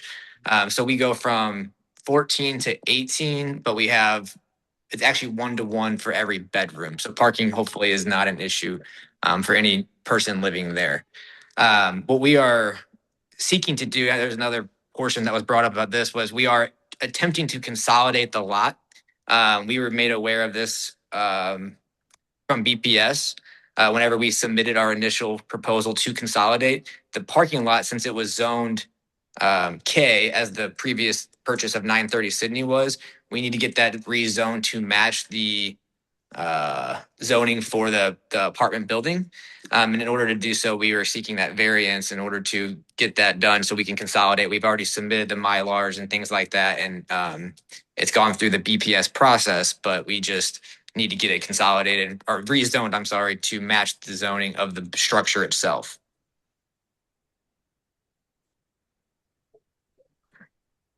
Yes, Mary. Thank you, Mr. Chairman.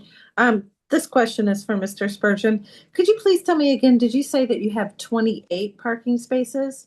I'm not as prepared as I should have been, I guess, Mary. But the parking lot itself in the back, I believe, is 23 or 24.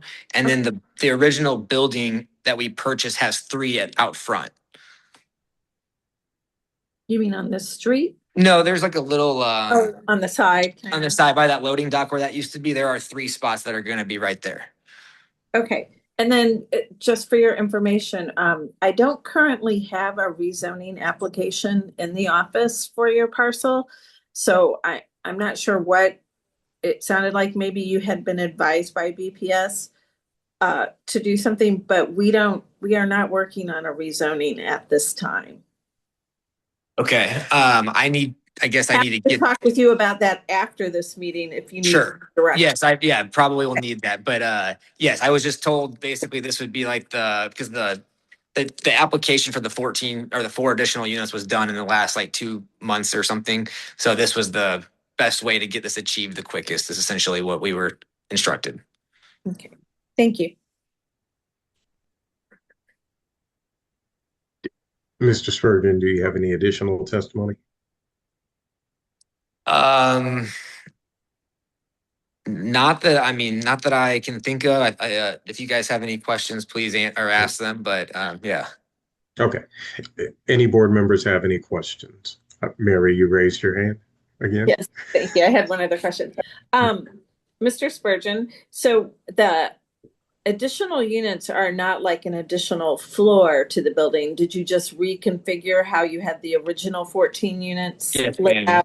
Yeah. There used to be quite a few large units, and I took some of those and made them smaller to get more units out of it because we had that additional parking. So it made sense to do so for the project success. Thank you. Any other board members have any questions? Mona. I have a question for zoning. With the parking spaces being at the front of the building, is that allowed? Those 3?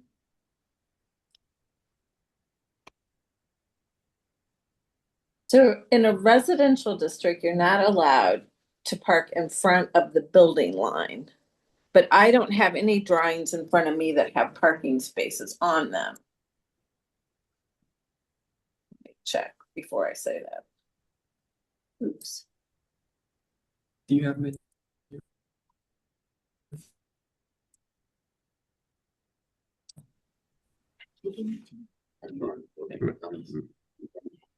Mr. Spurgeon, while I Mary is don't looking- have any plans that show parking unless you're looking at something that I don't see, Mona. Mona, No, you're muted. no, ma'am, I'm not looking at any plans. I was simply going off of Mr. Spurgeon's testimony. That's where my little brain popped that question out of.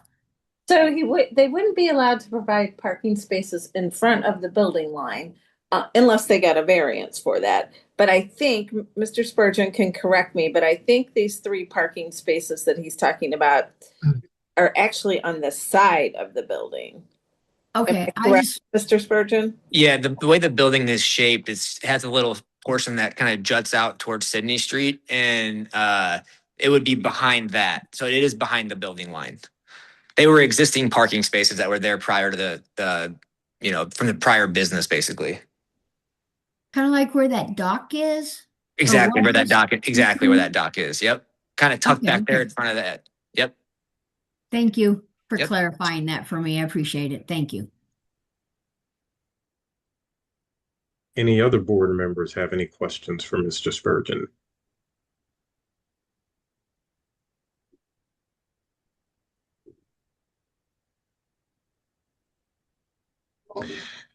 Thank you, sir. Is there anyone here to testify in favor of this appeal?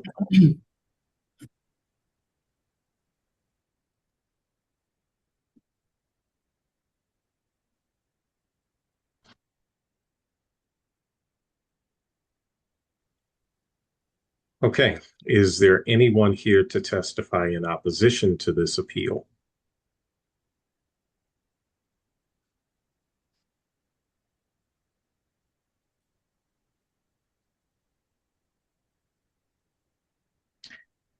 Hearing none, I will read into the record exhibits, a certified copy of the zoning ordinance, appeal to the board, basis of denial, meeting notice letter, City Journal public notices, photographs, Sanborn maps, memo from Planning and Urban Design, an owner statement for building permit issued with zoning hold, a letter of support from Amanda Ramkara, President, Soulard Group Neighborhood Association, and a letter of support from Alderwoman Cox Antwi. And with that, I will consider this appeal having been heard. It looks like Aaron's hand was raised. Aaron's hand? It was. I just took it down because I was nervous. Oh. Yeah. Sorry. Okay. And with that, this concludes the testimonial portion of our hearing. We will now go into the deliberative portion of the hearing. I cannot speak today. Thank you, Laura, for your assistance. Absolutely. Have a great rest of your day, everyone. Thank you. Hi, Laura. Board members, shall we continue or take a 5-minute recess? Moving on as far as I'm concerned. No. I'm good. We're good. We can keep going, Anthony. Okay.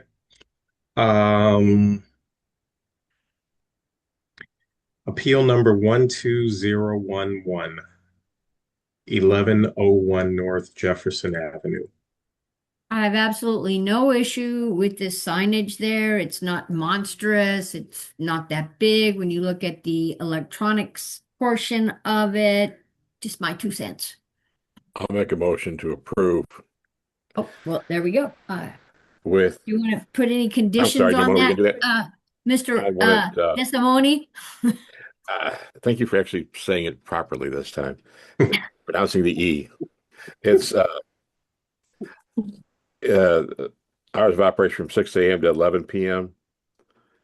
And that the sign change no sooner than 30 seconds. They can have longer, but I want at least 30 seconds. And that they have all the rest of the conditions that we read in for signage. I can second that. Motion made by Mel, seconded by Mona. All of those in favor? Aye. Aye. Aye. And you're on mute. And you're on You're still mute. on mute. So you, at this point, Ann, you can stay unmuted. Okay. And was that an I, Ann? Yes. Yes. It will not be a detriment as conditioned. Thank you. Motion carries.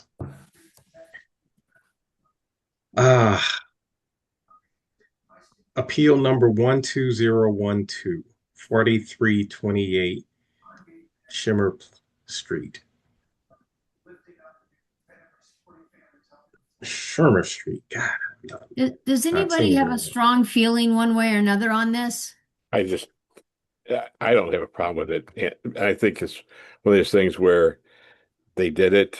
You have somebody who's not fluent in English and customs and never didn't know the same. I think you had a company probably from out of town that didn't know the process.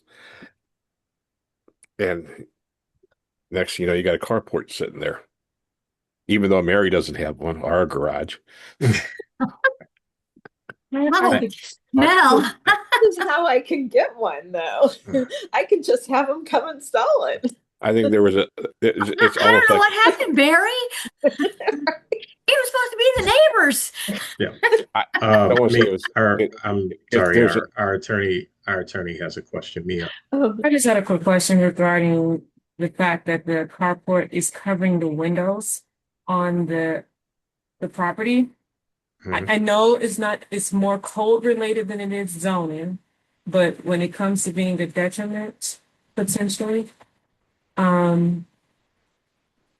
like if you look at the photos, the metal is literally covering the windows on the property, and no one asked the question during that time, but I'm just raising it so that if we are going to approve it, that you all kind of address why it's not a detriment potentially. Look at you getting it right, making us look at this again. Mia, is it No, thank you. appropriate for the board to address something that would most definitely be a building code issue? That would not be something that zoning would look at.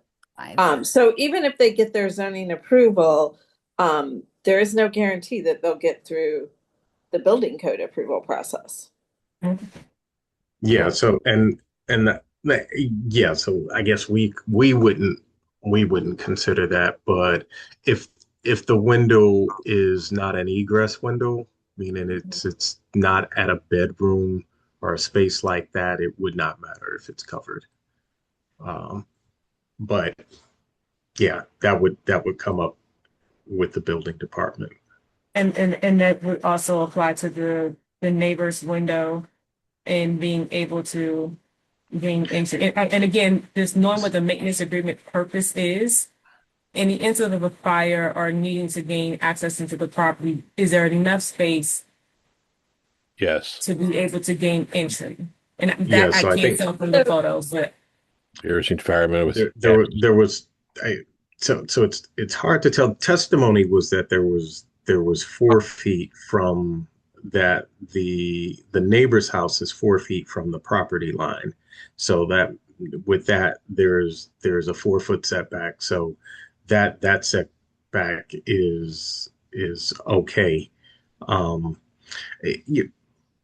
will say that I have come across this in a couple of instances where neighbors are refusing to actually sign maintenance agreements.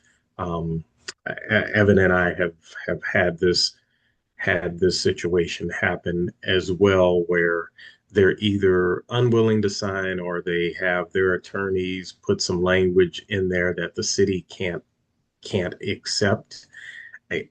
And I think that ultimately a number of neighbors make this impossible to build something like this or anything for that matter, because they won't sign, and ultimately you have to come before the Board of Adjustment on appeal because they won't sign, which I've explained to a couple of clients And I personally have experienced that. And because I own the property next to it, I was able to rework my site plan to avoid even dealing with the neighbor. But there are some situations where that's not possible. And I don't think that neighbors should be able to handcuff people who are trying to make improvements just because they can hold this maintenance agreement against them. Now, having said that, they should have gotten a building permit, but I do understand the owner and her lack of English and reaching out for help with this.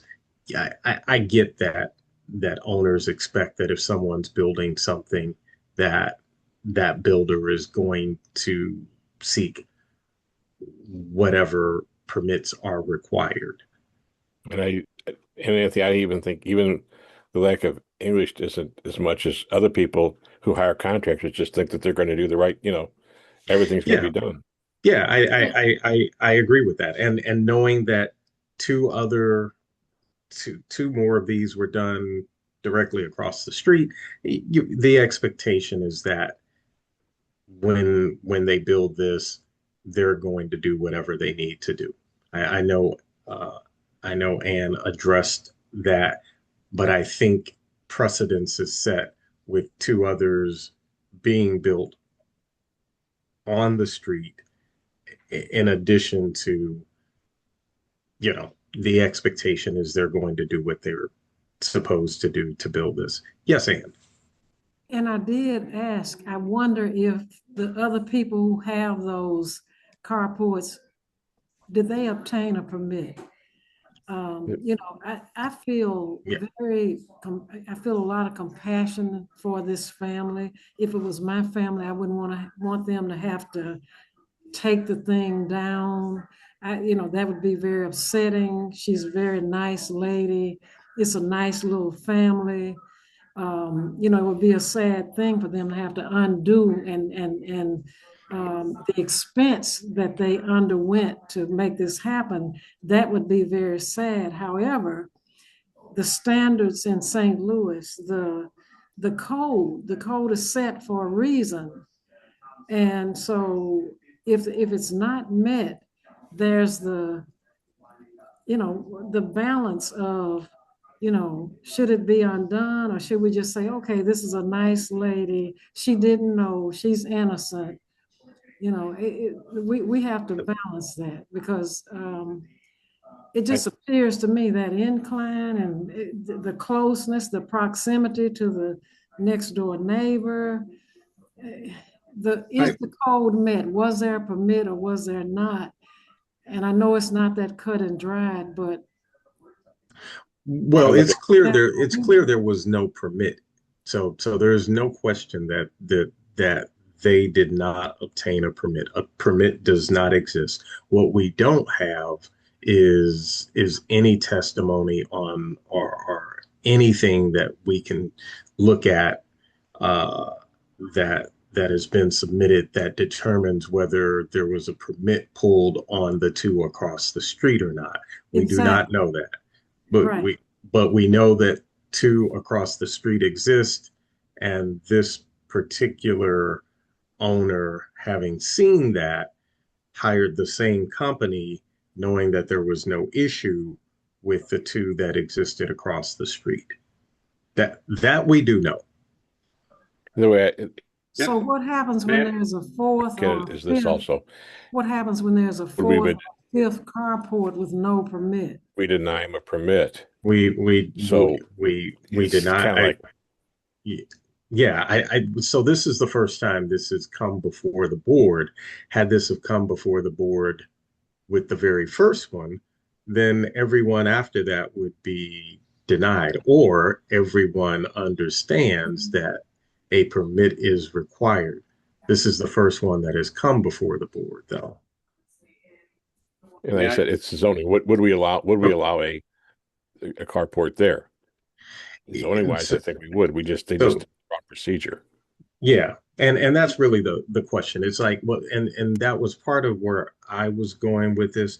It's a steel carport.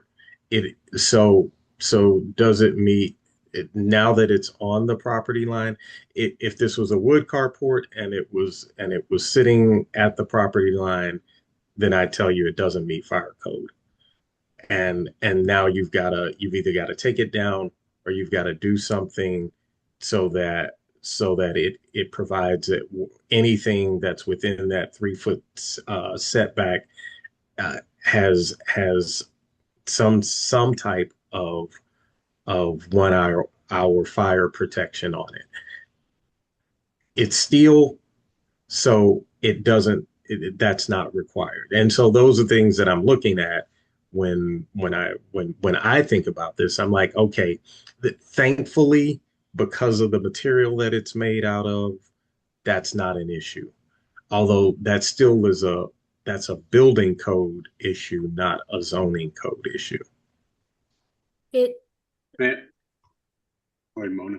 Yeah, go ahead, Jim. it looked to Or me Mona, sorry. like on page 30 of the packet, there was enough room from the building and the building next door, from the carport and the building next door, like there was enough room to actually get out the window from the neighboring property to me, because Yeah, there is enough of a setback.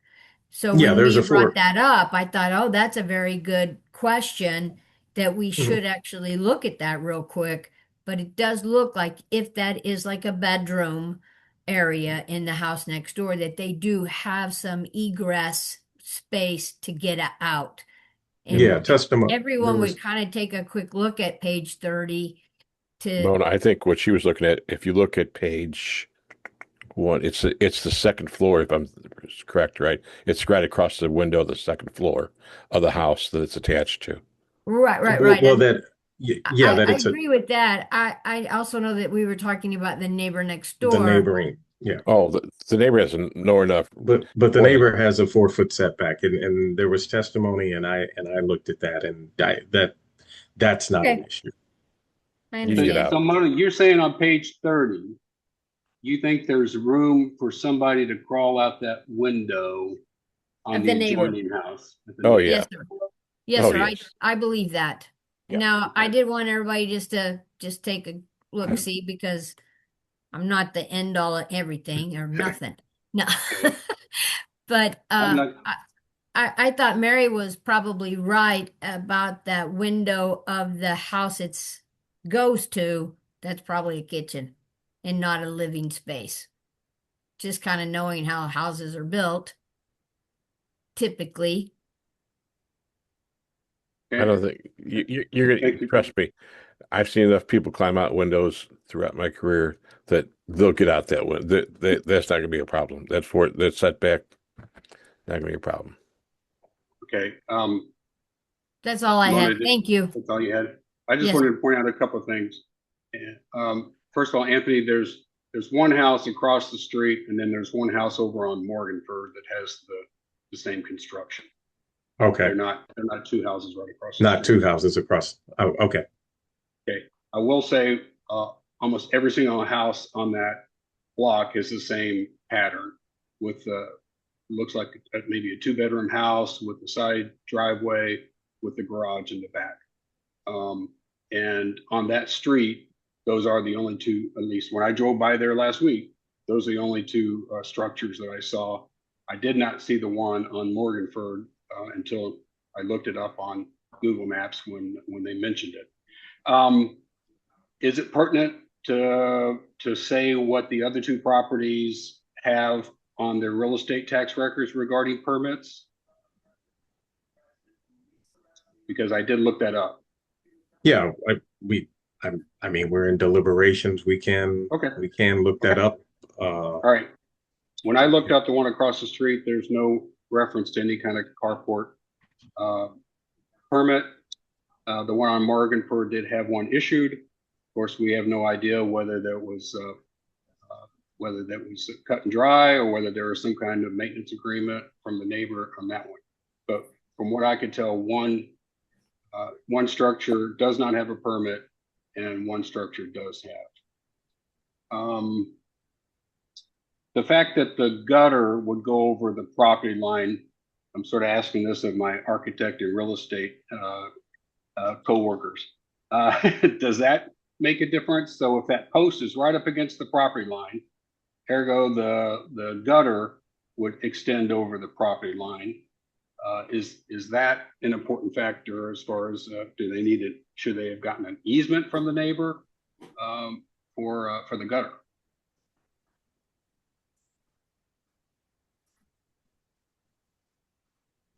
I think that's a question for legal.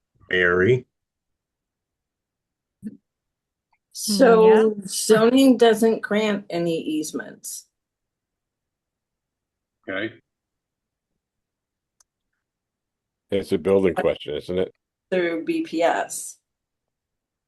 We're just dealing with zoning here. Is it, Right. could we put a zone, can it be in there? Well, I guess where I'm going with that is if they didn't get an easement and they should have, and they didn't get the maintenance agreement from the neighbor. That's why they're here. What's that? That's part of why they're here. Yeah. That's why they're here. I mean, I guess my question, I mean, if there is a concern about the gutter, one could say that the gutter is removed, but I think that potentially causes more problems, since testimony was that actually the downspouts come on to their property and don't go onto the neighbor's property. So I don't know that you necessarily want to do that. I understand. No, I think, Mona, you make a great point. That's why they're here. I appreciate your clarifying that to the novice on one of the novices on the call. You're fine. Okay. And that's also, Jim, why I mentioned, because I have had this happen before where people just won't sign maintenance agreements, and I think when you, especially in a situation where you have a house that is on a property line and they're looking to renovate it, but it's already there, but any renovation or addition then requires that, and then the neighbor's unwilling to do it. I just don't think I don't think that we should be handcuffing owners Held hostage? because the neighbors refuse to sign a maintenance agreement. I've experienced it personally with a development I've done, and I've had it happen in 3 other cases in the last couple of years. Okay. And sometimes people are just fearful and they're afraid to sign something because they don't understand exactly what the ramifications are. So they just kind of put their hands up and they just won't do anything because they're fearful. And sometimes fear it's just fear driven, and so they won't do it. And I don't really have a problem with this. I thought Mia brought up some very valid points that we should discuss, and I appreciate that in bringing that to the forefront for us to consider. Thank you.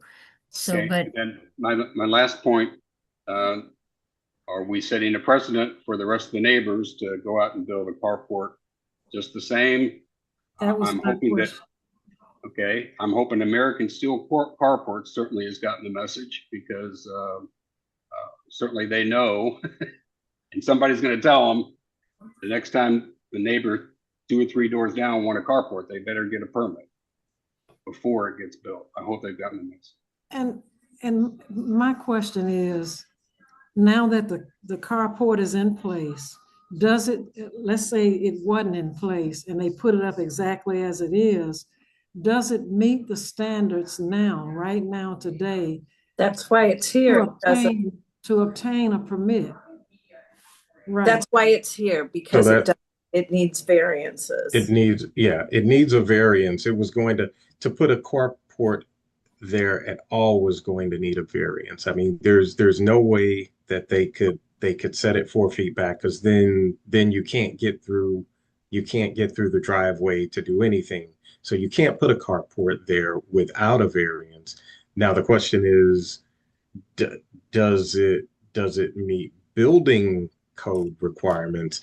That's not our purview, but there was an engineer's report that stated that ultimately can go to the building department and they could decide that. But we're here to determine if on appeal, whether we will grant a variance because it does not meet requirements. It would never be able to meet requirements of the zoning code. I'm scared that somebody's just going to say, I'm building the carport, then I'll deal with the Board of Adjustment after the fact. And we're going to see all these carports go up. Yeah. So again, I think it is clear this is the first time we've had this experience. And so it being the first time, no, because after this, the understanding is no. But given the first time, that's my 2 cents. There have been a few incidences where people have done things that are not supposed to be done without building permits, and we have not seen this as an ongoing problem since I've been on the board, where we've passed a few things like this, and it's been because people didn't get a building permit.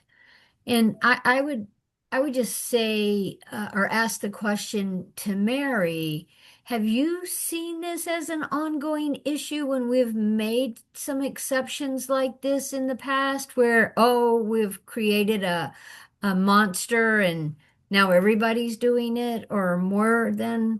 I wouldn't say that this is the first time something has come to the Board of Adjustment where somebody has done something without a permit.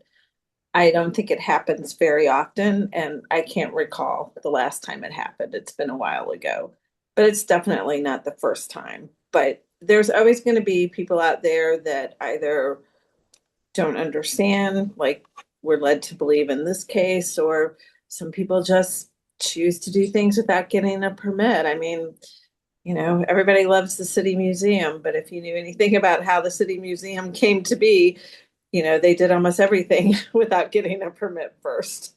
I would just hope that the same zestful building inspector that left them the note to get a permit has been leaving other people notes to get a permit.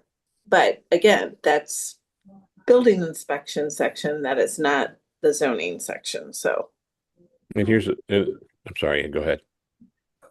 I was just going to say, Bill said that there was one prior with, that didn't get a permit. So this is the second one. We didn't know about the first one, but now we know that this would be the second instance where a person put up a carport without the permit. Not the first, but the second. And so I wonder if we would be setting a precedence if we allow this to pass through. And then I want to reiterate quickly, does this now meet the standards for a permit? And I think the answer was no. And anytime somebody is before the Board of Adjustment, they're here because they can't meet the code. So it will always be that. Okay. Your job as a Board of Adjustment member is to determine if they have presented enough evidence to you that shows that they have a hardship or a practical difficulty in order for this board to grant a variance to the law. So there will never be someone that comes before you that meets the zoning code. That is the whole purpose of the Board of Adjustment, to grant relief from the zoning code when a practical difficulty or an unnecessary hardship exists. Okay. Had they come to us beforehand and they would have said, we want to put this up, and the reason we can't get a permit is because we're right on the property line, then we would have had to decide, can we allow this to go in? So it's in retrospect saying, had they come to us with this originally, would we have granted this? it's there now. Yes, the guy across the street has one. I don't think you're going to see a wholesale people going, we're going to go out and do this, because I think we're going to send out the message that you're going to have to come to us. You're going to have to take that chance that we will say no. Well, I'm not sure the message is being sent to the right folks. American Steel Carports was not on this phone call. They're not part of the permit process. And But we can't control that, though, Jim. We can't control those things. All we can do is get this case and say, are we going to allow this person to have their carport? Yeah. I mean, if we want to speak on that, Jim, I can tell you, being a commissioner with the Historic Preservation Board, that, yeah, we actually, at some point, because we started to see a lot of stuff like this, mainly with windows that were not in compliance, staff did start to send letters to those companies, letting them know that they needed to, in fact, get a building permit for their windows. So if there's a way to address that, we could ask staff. I have a thought. Yes. Would it be, we put conditions on just about everything we approve here. Would it be reasonable for us to require the appellant to send a note to American Steel Carports stating that, a letter from Mr. Hughes, their lawyer, stating, we're disappointed that you did not get the permit before we built this. We were granted a variance by the Board of Adjustment, but as part of that granting that variance, we would require Isla to send them a letter stating that she's disappointed that they did not get the proper permitting before constructing the structure. I think that's one of the things we can. I don't think Mia, can we do that? I mean, it's a condition we could, I guess, but I think the intent in which you all are trying to get, it wouldn't be best served through the applicant. It would be better served through an official body like the city. For the that's exactly you, why I said it the way our that attorney. Right. I said it. That I staff was trying to does come that. I don't think that condition, basically where I'm going with that, Jim, is I don't think that condition's really getting what we are looking for. That should be something staff should do. Or it should be more official from the city. Or from the city. Okay, but we can't make that part of our condition. All we can do is just stress with the staff members here. Yep. Yeah, we can request the city send it. Ooh, well, you can see I'm having a tough time with this one, folks. So I apologize for all the questions, but I'm really giving this a lot of thought. Okay. Sure. Do we want to?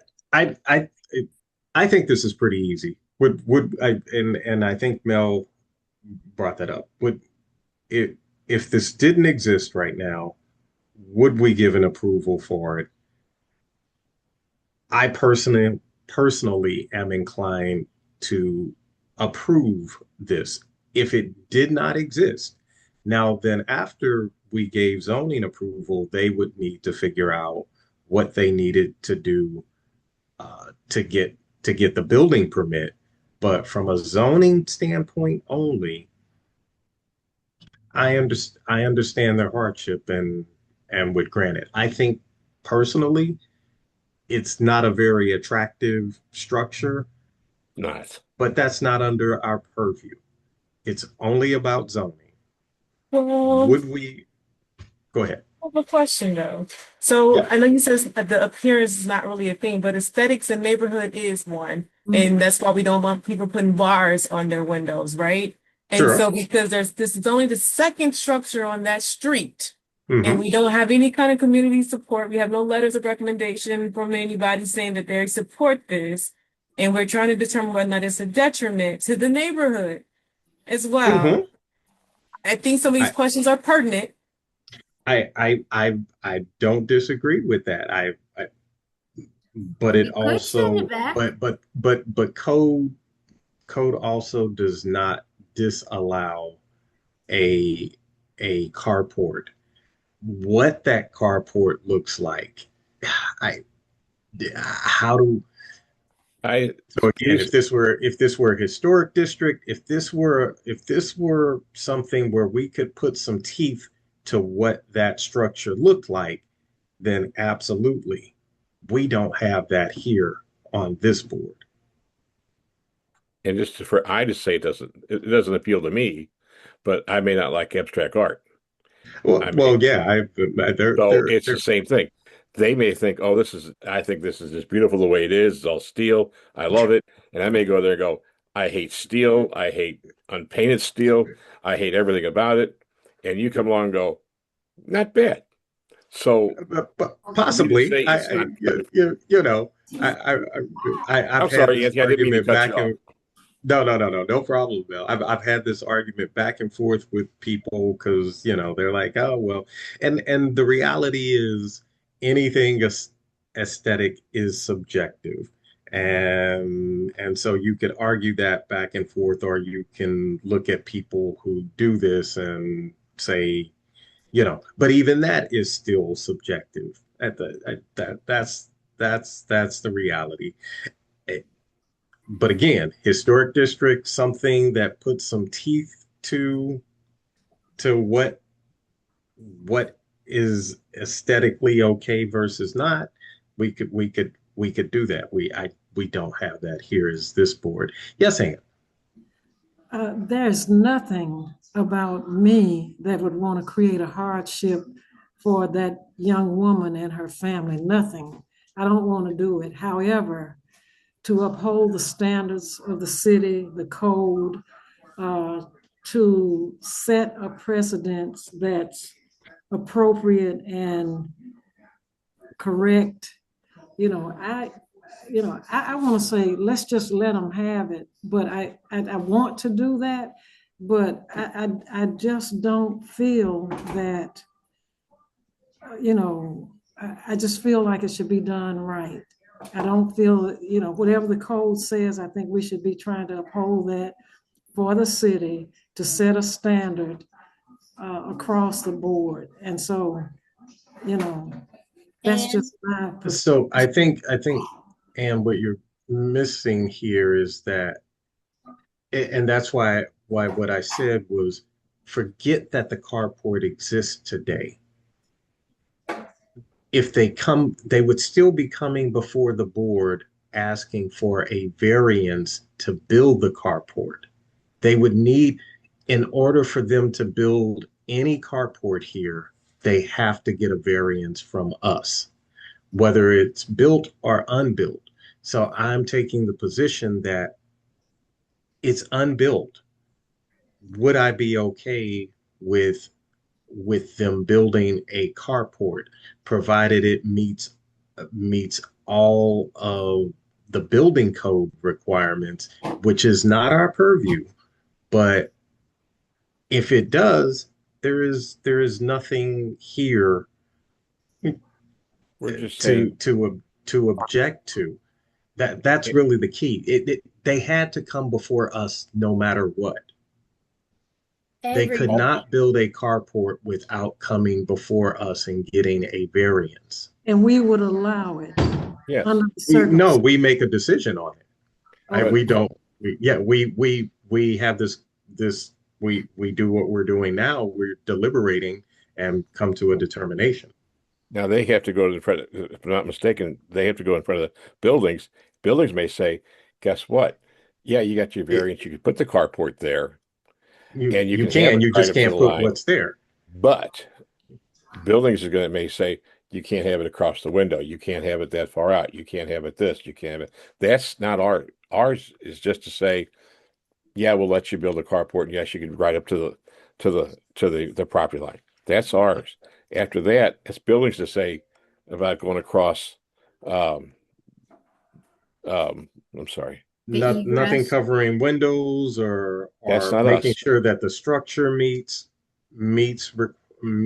lateral requirements and excuse me, structural requirements, lateral. That's the building division. That's not us.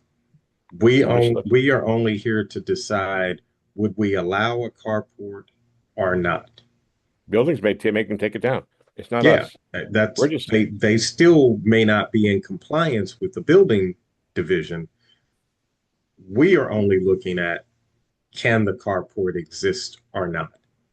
can they build up to, can we give a variance up to the property line? That's all we're looking at. The other thing I wanted to say, Anne, is every single thing we hear does not meet zoning. Everything we hear. Okay. Everything is out of compliance that you will hear from here on in. Everything is out of compliance. And we decide to whether to give a Allow it or variance or not. That's going to be every project that we hear. And listen, I want them to want her and her family to have the variance because I don't want them to have to go to any extraordinary expense. You know, we're all human, you know, a very nice person and her lawyer and the other person, you know, gave a very positive and heartwarming argument. So let me. I mean, the reality is, if this were the Historic Preservation Board and that house was and they built this, I would be telling them no. That the reality is, it doesn't meet code, and there's no way it could ever meet code the way it is. That's not this board, though. So Anthony, Can we go to a vote? yeah, it's just gonna. I'll make a motion. We can take a vote once there is a motion on the floor. Mona, you want to do it, or you want me to? Interrupt? I'm sorry. Can I address the Yes. board? I think we were reviewing the transcript. I think I failed to mention in my summary, which I think I forgot to read, that they're actually appealing for 3 area variances, one for the side yard, one for the front yard, and one for the rear yard. Right. So I just wanted to make sure that the board grants 3 area variances, and if that's what they decide to do. Let's see. Gotcha. So, Mona, do you want to make the motion, or you want me to? Go ahead, Mel. I'll make the motion to approve. I'll second. Motion made by Mel, seconded by Mona. All of those in favor? Aye. Aye. Aye. Opposed? Nay. I oppose. Nay. What should my response be? Let me ask you this, Ian. Why? Why are you opposing it? No, that's not that's not necessary. No, it's just because No. if you don't understand, all we're saying is they can have a carport there, and they can go up to the property line. All the rest of that's buildings divisions, not us. I understand, and I guess I've been really verbal and I've tried to be clear. I don't want to do it, but you know, I just feel like we're setting a precedence for others to do the same thing, and I don't feel the standard has been met for the code. If I had a preference, I would like to ignore everything I just said because I like the young lady and I don't want to hurt her family and I don't want her to have to go to any expense. But nothing you're going to see here is going to meet the code. Nothing here is going to meet. So we've already explained nothing will meet I code. understand. But what we're allowing is a variance to the code. We're making an exception for her to proceed and keep it there. Yeah. Just like We're gonna do even that if she on- had been on- here before. Had she not even built it, we would make an exception for her to put we it would there. have to make an exception. Every project that's going to come before us, we're going to have to either make an exception because it doesn't meet the code, or we're going to say no. That's going to be the case with everything that comes before us. Nothing here. So let me ask you all this. So we always need to say yes, whether we believe that it's proper or not. Is that- No, absolutely not. Okay. No, and I would not question your no. I don't think it's appropriate. You have your reasoning behind it. I have had reasonings for voting against something where other commissioners voted for it. It's just what it is. We have three yeses and two nos. So it doesn't carry. How does that work, Mary? 2 no's? Who else said no? I only Jim have said. one no. Oh, did Jim say no? Jim Oh, said, Jim was, And as I far as heard setting a that precedence, here's the deal. They're all I going to didn't come say to us. yes. Before we go any further, Okay. what is the vote? it's 4 a to three, 1? it's a 3-2 vote. Okay, because I did not. Mona, Mel, and myself voted for Jim, and Ann voted against. And I can't remember if So if a according to your simple, own rules and regulations, you need 4 concurring votes to overturn the building That's what commission's denial. So the motion has failed. You may Okay. entertain another motion. we need another motion. We touched on this, that nobody had, there was no neighbor support. And we keep, talking about the neighbor, especially immediately next door. I know, prior cases, we have delayed and given them more time for various reasons. So I'm thinking that if we make another motion, or I'm making a motion, I guess I'm making a motion that we give them To 90 days. time up to 90 days to seek some input from immediate neighbors within for the support of the So I understand your motion, Jim. I believe Mr. Levy, who testified, is a neighbor, and he actually was helping. So we've got at least one neighbor's testimony. You're looking for additional neighbor's testimony that is for this. Yes, I'm not sure how to make my case here, but I'm still concerned about the lack of support from the neighbors, and as Ann said, the precedent that we're setting by giving this variance for something that So what is the motion then? To table for 90 days to get just any neighbors support? Do you want her to do a petition? We have to be able to give them some sort of direction. Yeah, that makes sense. Do you want aldermanic support? Yeah, there's no aldermanic support and or immediate neighbor support. Immediate, how So far on immediate neighbor mean neighbor next door, neighbor across the street, neighbor 3 doors down. I would say the neighbor next door, So on both sides or one side or the one that's facing the garage, the carport. okay. So that doesn't, well, go ahead. I don't like that. I don't like that because that neighbor has already chosen not to sign. That's why we're here. So but go ahead.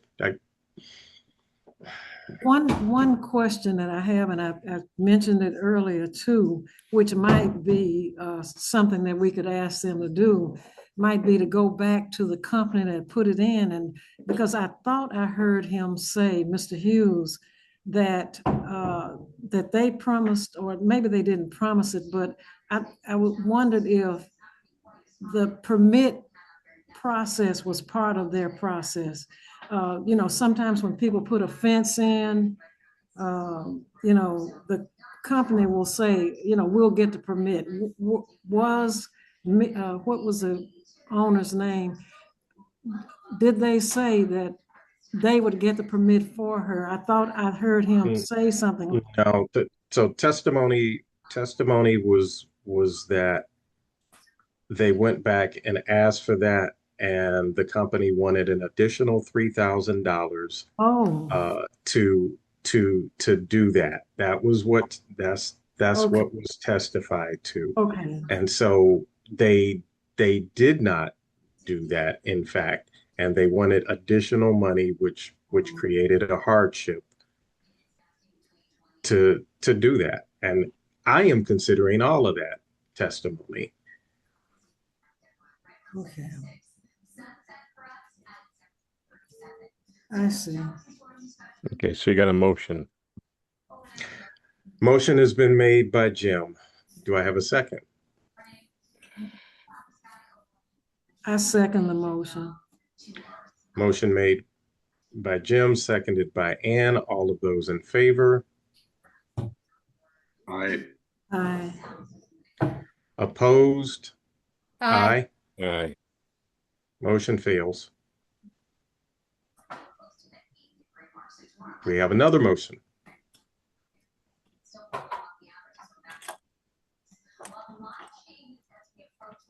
I'll make a motion to approve.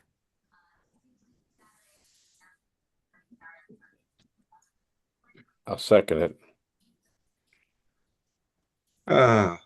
Motion made by Mona, seconded by Mel. All of those in favor? Aye. Aye. Aye. Opposed? I wasn't clear on what we were approving. The motion by Mona was to grant the The three appeal, variances. to grant the 3 variances on appeal. And and Mel seconded that.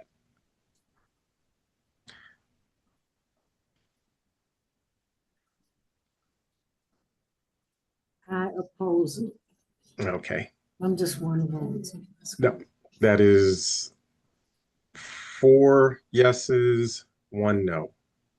It's a yes from Mona, a yes from Mel, a yes from myself, and a yes from Jim, and a no from Ann. Motion carries.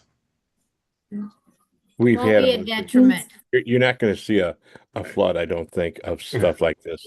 Okay. I appreciate the deliberation from everybody. It was very helpful to me. Thank you. Absolutely. I think this is no question. It's a tough one, and I understand what Ann is saying, because, well, one, we don't want people doing stuff without a permit, and so that's one thing. But then, more importantly, if the structure wasn't there, the question is, would we grant approval to build a structure knowing that the neighbor would not sign would not sign the agreement? For me, the answer is yes. Yes.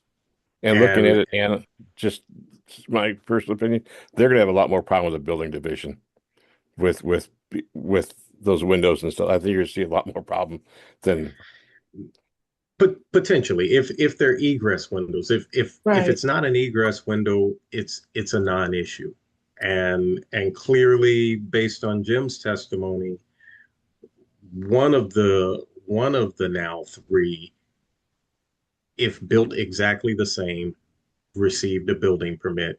So the only potential issue here would, if built exactly the same, the only potential issue is that it's over a window, if that window is an egress window. I can look at that window and tell that there's no way that it's an egress window, because it doesn't meet requirements as an egress window. So that could be a problem for them, or it was not an egress window to begin with. It's not at a bedroom.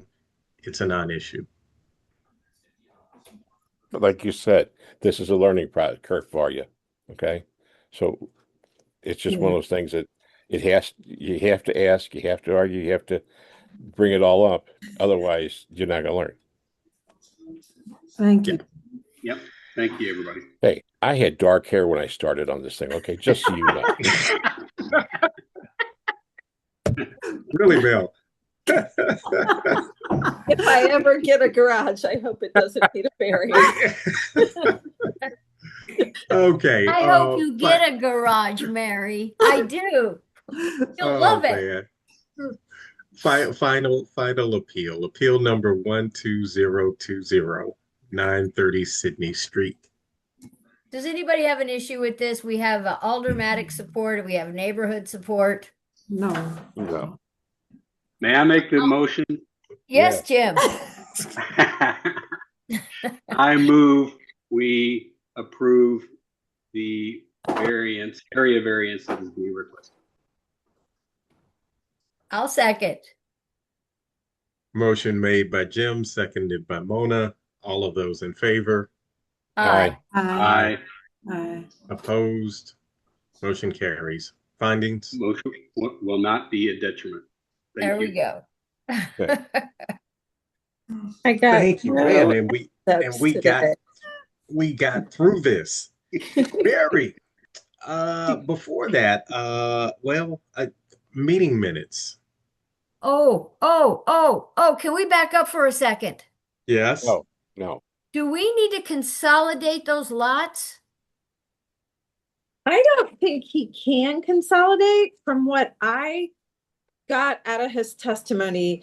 Remember, they were trying to purchase part of the lot from Anheuser-Busch. Are you talking about the other lot? He said he closed on that. He just closed on that.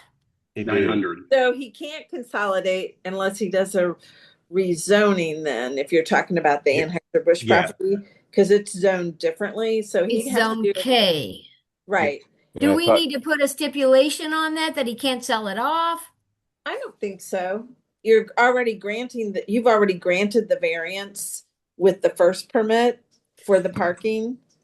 And he said he was trying to get Okay, so rezoned that anyway. holds it together because I'm just asking Right, questions, that's the Mary. parking for this. So if he would, for some reason, try to build something on that, we would be like, you're going to have to provide your parking for, because Okay. this was your parking for the apartment, or yeah, they are apartments for Yes, the ma'am. apartment. So if that's what Okay. you're concerned about, that he might try Yes. to build additional units, he'd have to provide parking for those too. So Okay, I just had a little panic. Thank you. yeah, it's fine. All right, never mind. All right.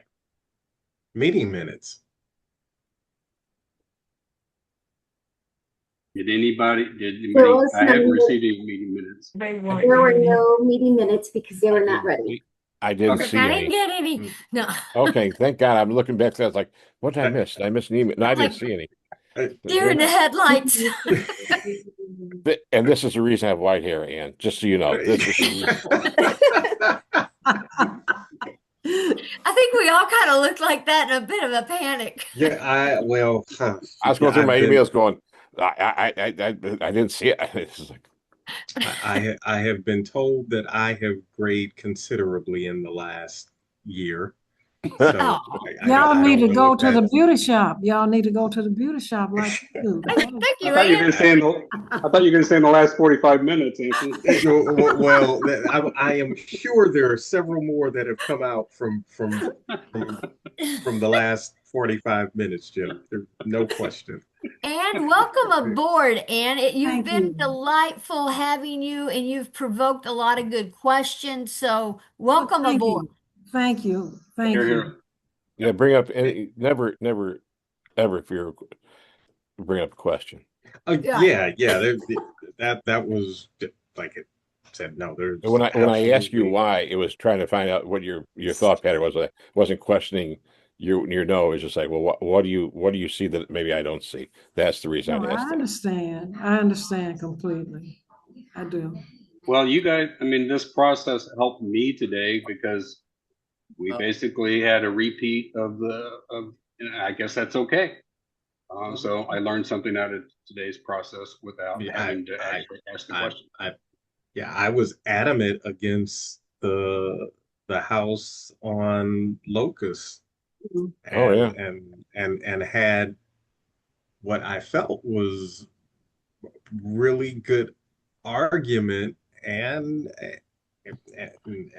evidence, but the rest of the board disagreed with me. So And I had one up on Hampton Avenue where they were going to put it in a kitchen and the center. It's like, and I said no because I didn't like certain things. I had, it is what what it is. It just happens. You the don't vote. take it don't take it Yeah. personal. Just go on. Yeah, I still think the board was. Never mind. Mary, I wasn't here, Anthony. you were not. Any new business, Mary? Yes, there is. Yay! Let's First hear of all, about it. we are not having a meeting next week, but your next meeting will be on April 29th. And then we're planning ahead for the next visit of the consulting team that's rewriting our zoning code for us. They'll be doing an in-person visit with us the week of July 13th. They'll be doing some public outreach meetings like we did earlier this month. The reason I bring that up is we're getting far enough along in the code. They have come up with some new zoning districts and some draft regulations. And now we're getting far enough along in the new code that it's time for them to come in and do a training session with the Board of Adjustment. Talk to you about, what the state statutes allow and do not allow in the state of Missouri. I suspect there might be some differences because it's been since 1950 that we updated our code. So I wanted to give you as much upfront notice as possible. When we do this meeting, we'll have all the Board of Adjustment members together. So we'll have our alternate members with us. We have picked a date, and oddly enough, we don't have a Board of Adjustment meeting on Wednesday, July 15th. So we're going to do the training session on July 15th at 1:30. It'll be an in-person meeting. So for those of you that have never experienced the Board of Adjustment in person, we'll be back in our old home of room 208 here in City Hall. Nice. Yeah. Because there'll be, we'll have our city councilors. So Mia and her coworkers will be there. We'll have the whole consulting team representatives from the different firms. And then there'll be the zoning staff and PDA staff, and then all of you. We also hope by that time, I'm working very hard towards this, that we'll have our one spot on the alternates that Mr. Dallas vacated. We'll have that filled with someone, and that we'll have Mona reappointed. So that way everybody will be up to date, for lack of a better way to put it. So if you could all put that on your calendar, and I'll send out a little kind of a reminder. Do you guys like calendar invites so you can just stick it right on your calendar? Love That's that. helpful. Love You that. said I'll July. send it It's to everybody, July 5th. and you can add it to your calendar if you wish, or at least you'll know that the meeting's coming up. Okay. Okay, so that's all Mary, I have. I got a question for you, Mary. Sure. Okay, so we meet next week, We do not have a meeting next week. We meet the following week 29th. on the 29th. Yes, sir. Okay, how about the 6th? Let me bring up the calendar. I just looked, there's an agenda. We do meet on the 6th, Mel. Okay. All right, I'll have to. We have a meeting on the 6th. And We're the pretty 20th. much every other week from now till, I don't know how long. June. Depends on We have one June 3rd and the 10th. So that's the first time we have back-to-backs. All right, I'll be out of town, so I'll send Dre a thing. Sure. Okay, thanks for letting us know. Yeah, the I'm out- agenda for May. Oh, sorry. I'm out What of was that, town. Jim?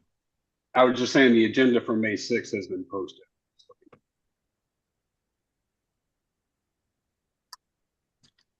The agenda for May 6th.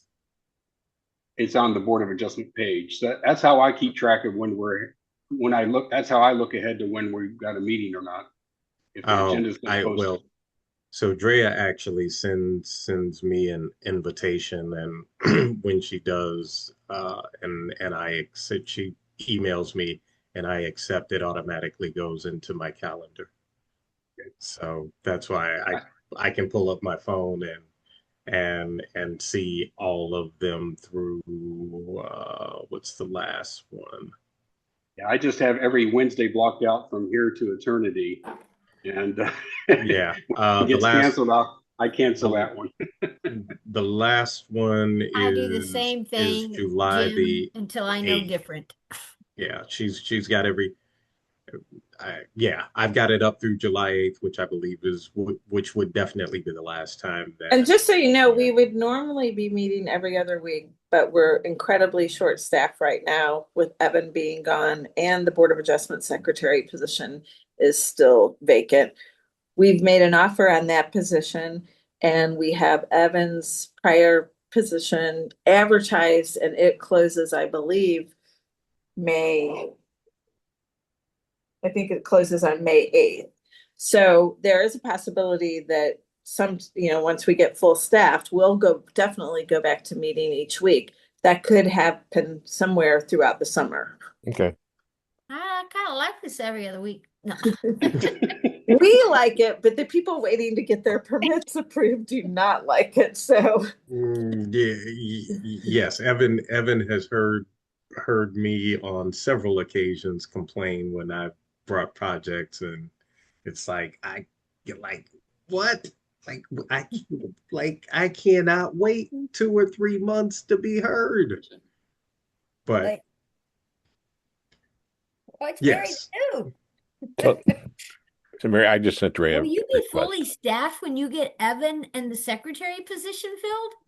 when I get those positions filled, as long as nobody else leaves, we'll be fully staffed. Dre and Andy, Wow, don't think about going anywhere. Actually, it been will be the first time we've been fully staffed since COVID. It all started when COVID came, and we had a lot of people, more so in plan exam than zoning, but a number of people just electively chose to retire and not come back. Wow. You've been limping along for a while then.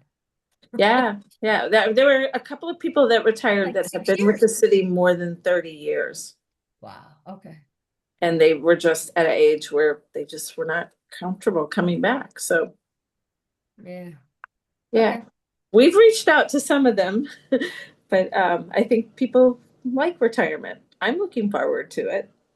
Did that. 22 months. Who's counting? I would like retirement. Jeez. I retired. One day I'll get there. Yeah, I'm a realtor. We don't ever retire. I retired and had to go into something else. I didn't like it. By the way, if anybody's going out 270, it's got notice on my phone. Apparently 270 stopped up with a jackknife tractor trailer. I'm headed out there for a meeting. So Good to know. Thanks, Mel.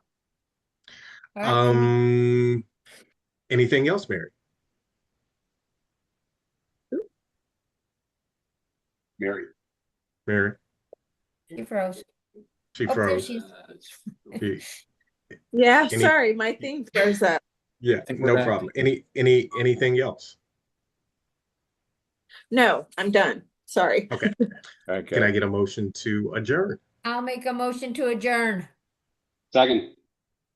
Motion made by Mona, seconded by Jim. All of those in favor? Aye. Aye. Aye. Aye. We stand adjourned. Bye, guys. See you Thanks, guys in 2 everybody. weeks. Bye, everybody. Thank See you in you. 2 weeks. Thank you. Good job, Ann. Thank you. Well, Thank you. welcome, I Ann. enjoyed it. I really did. Good.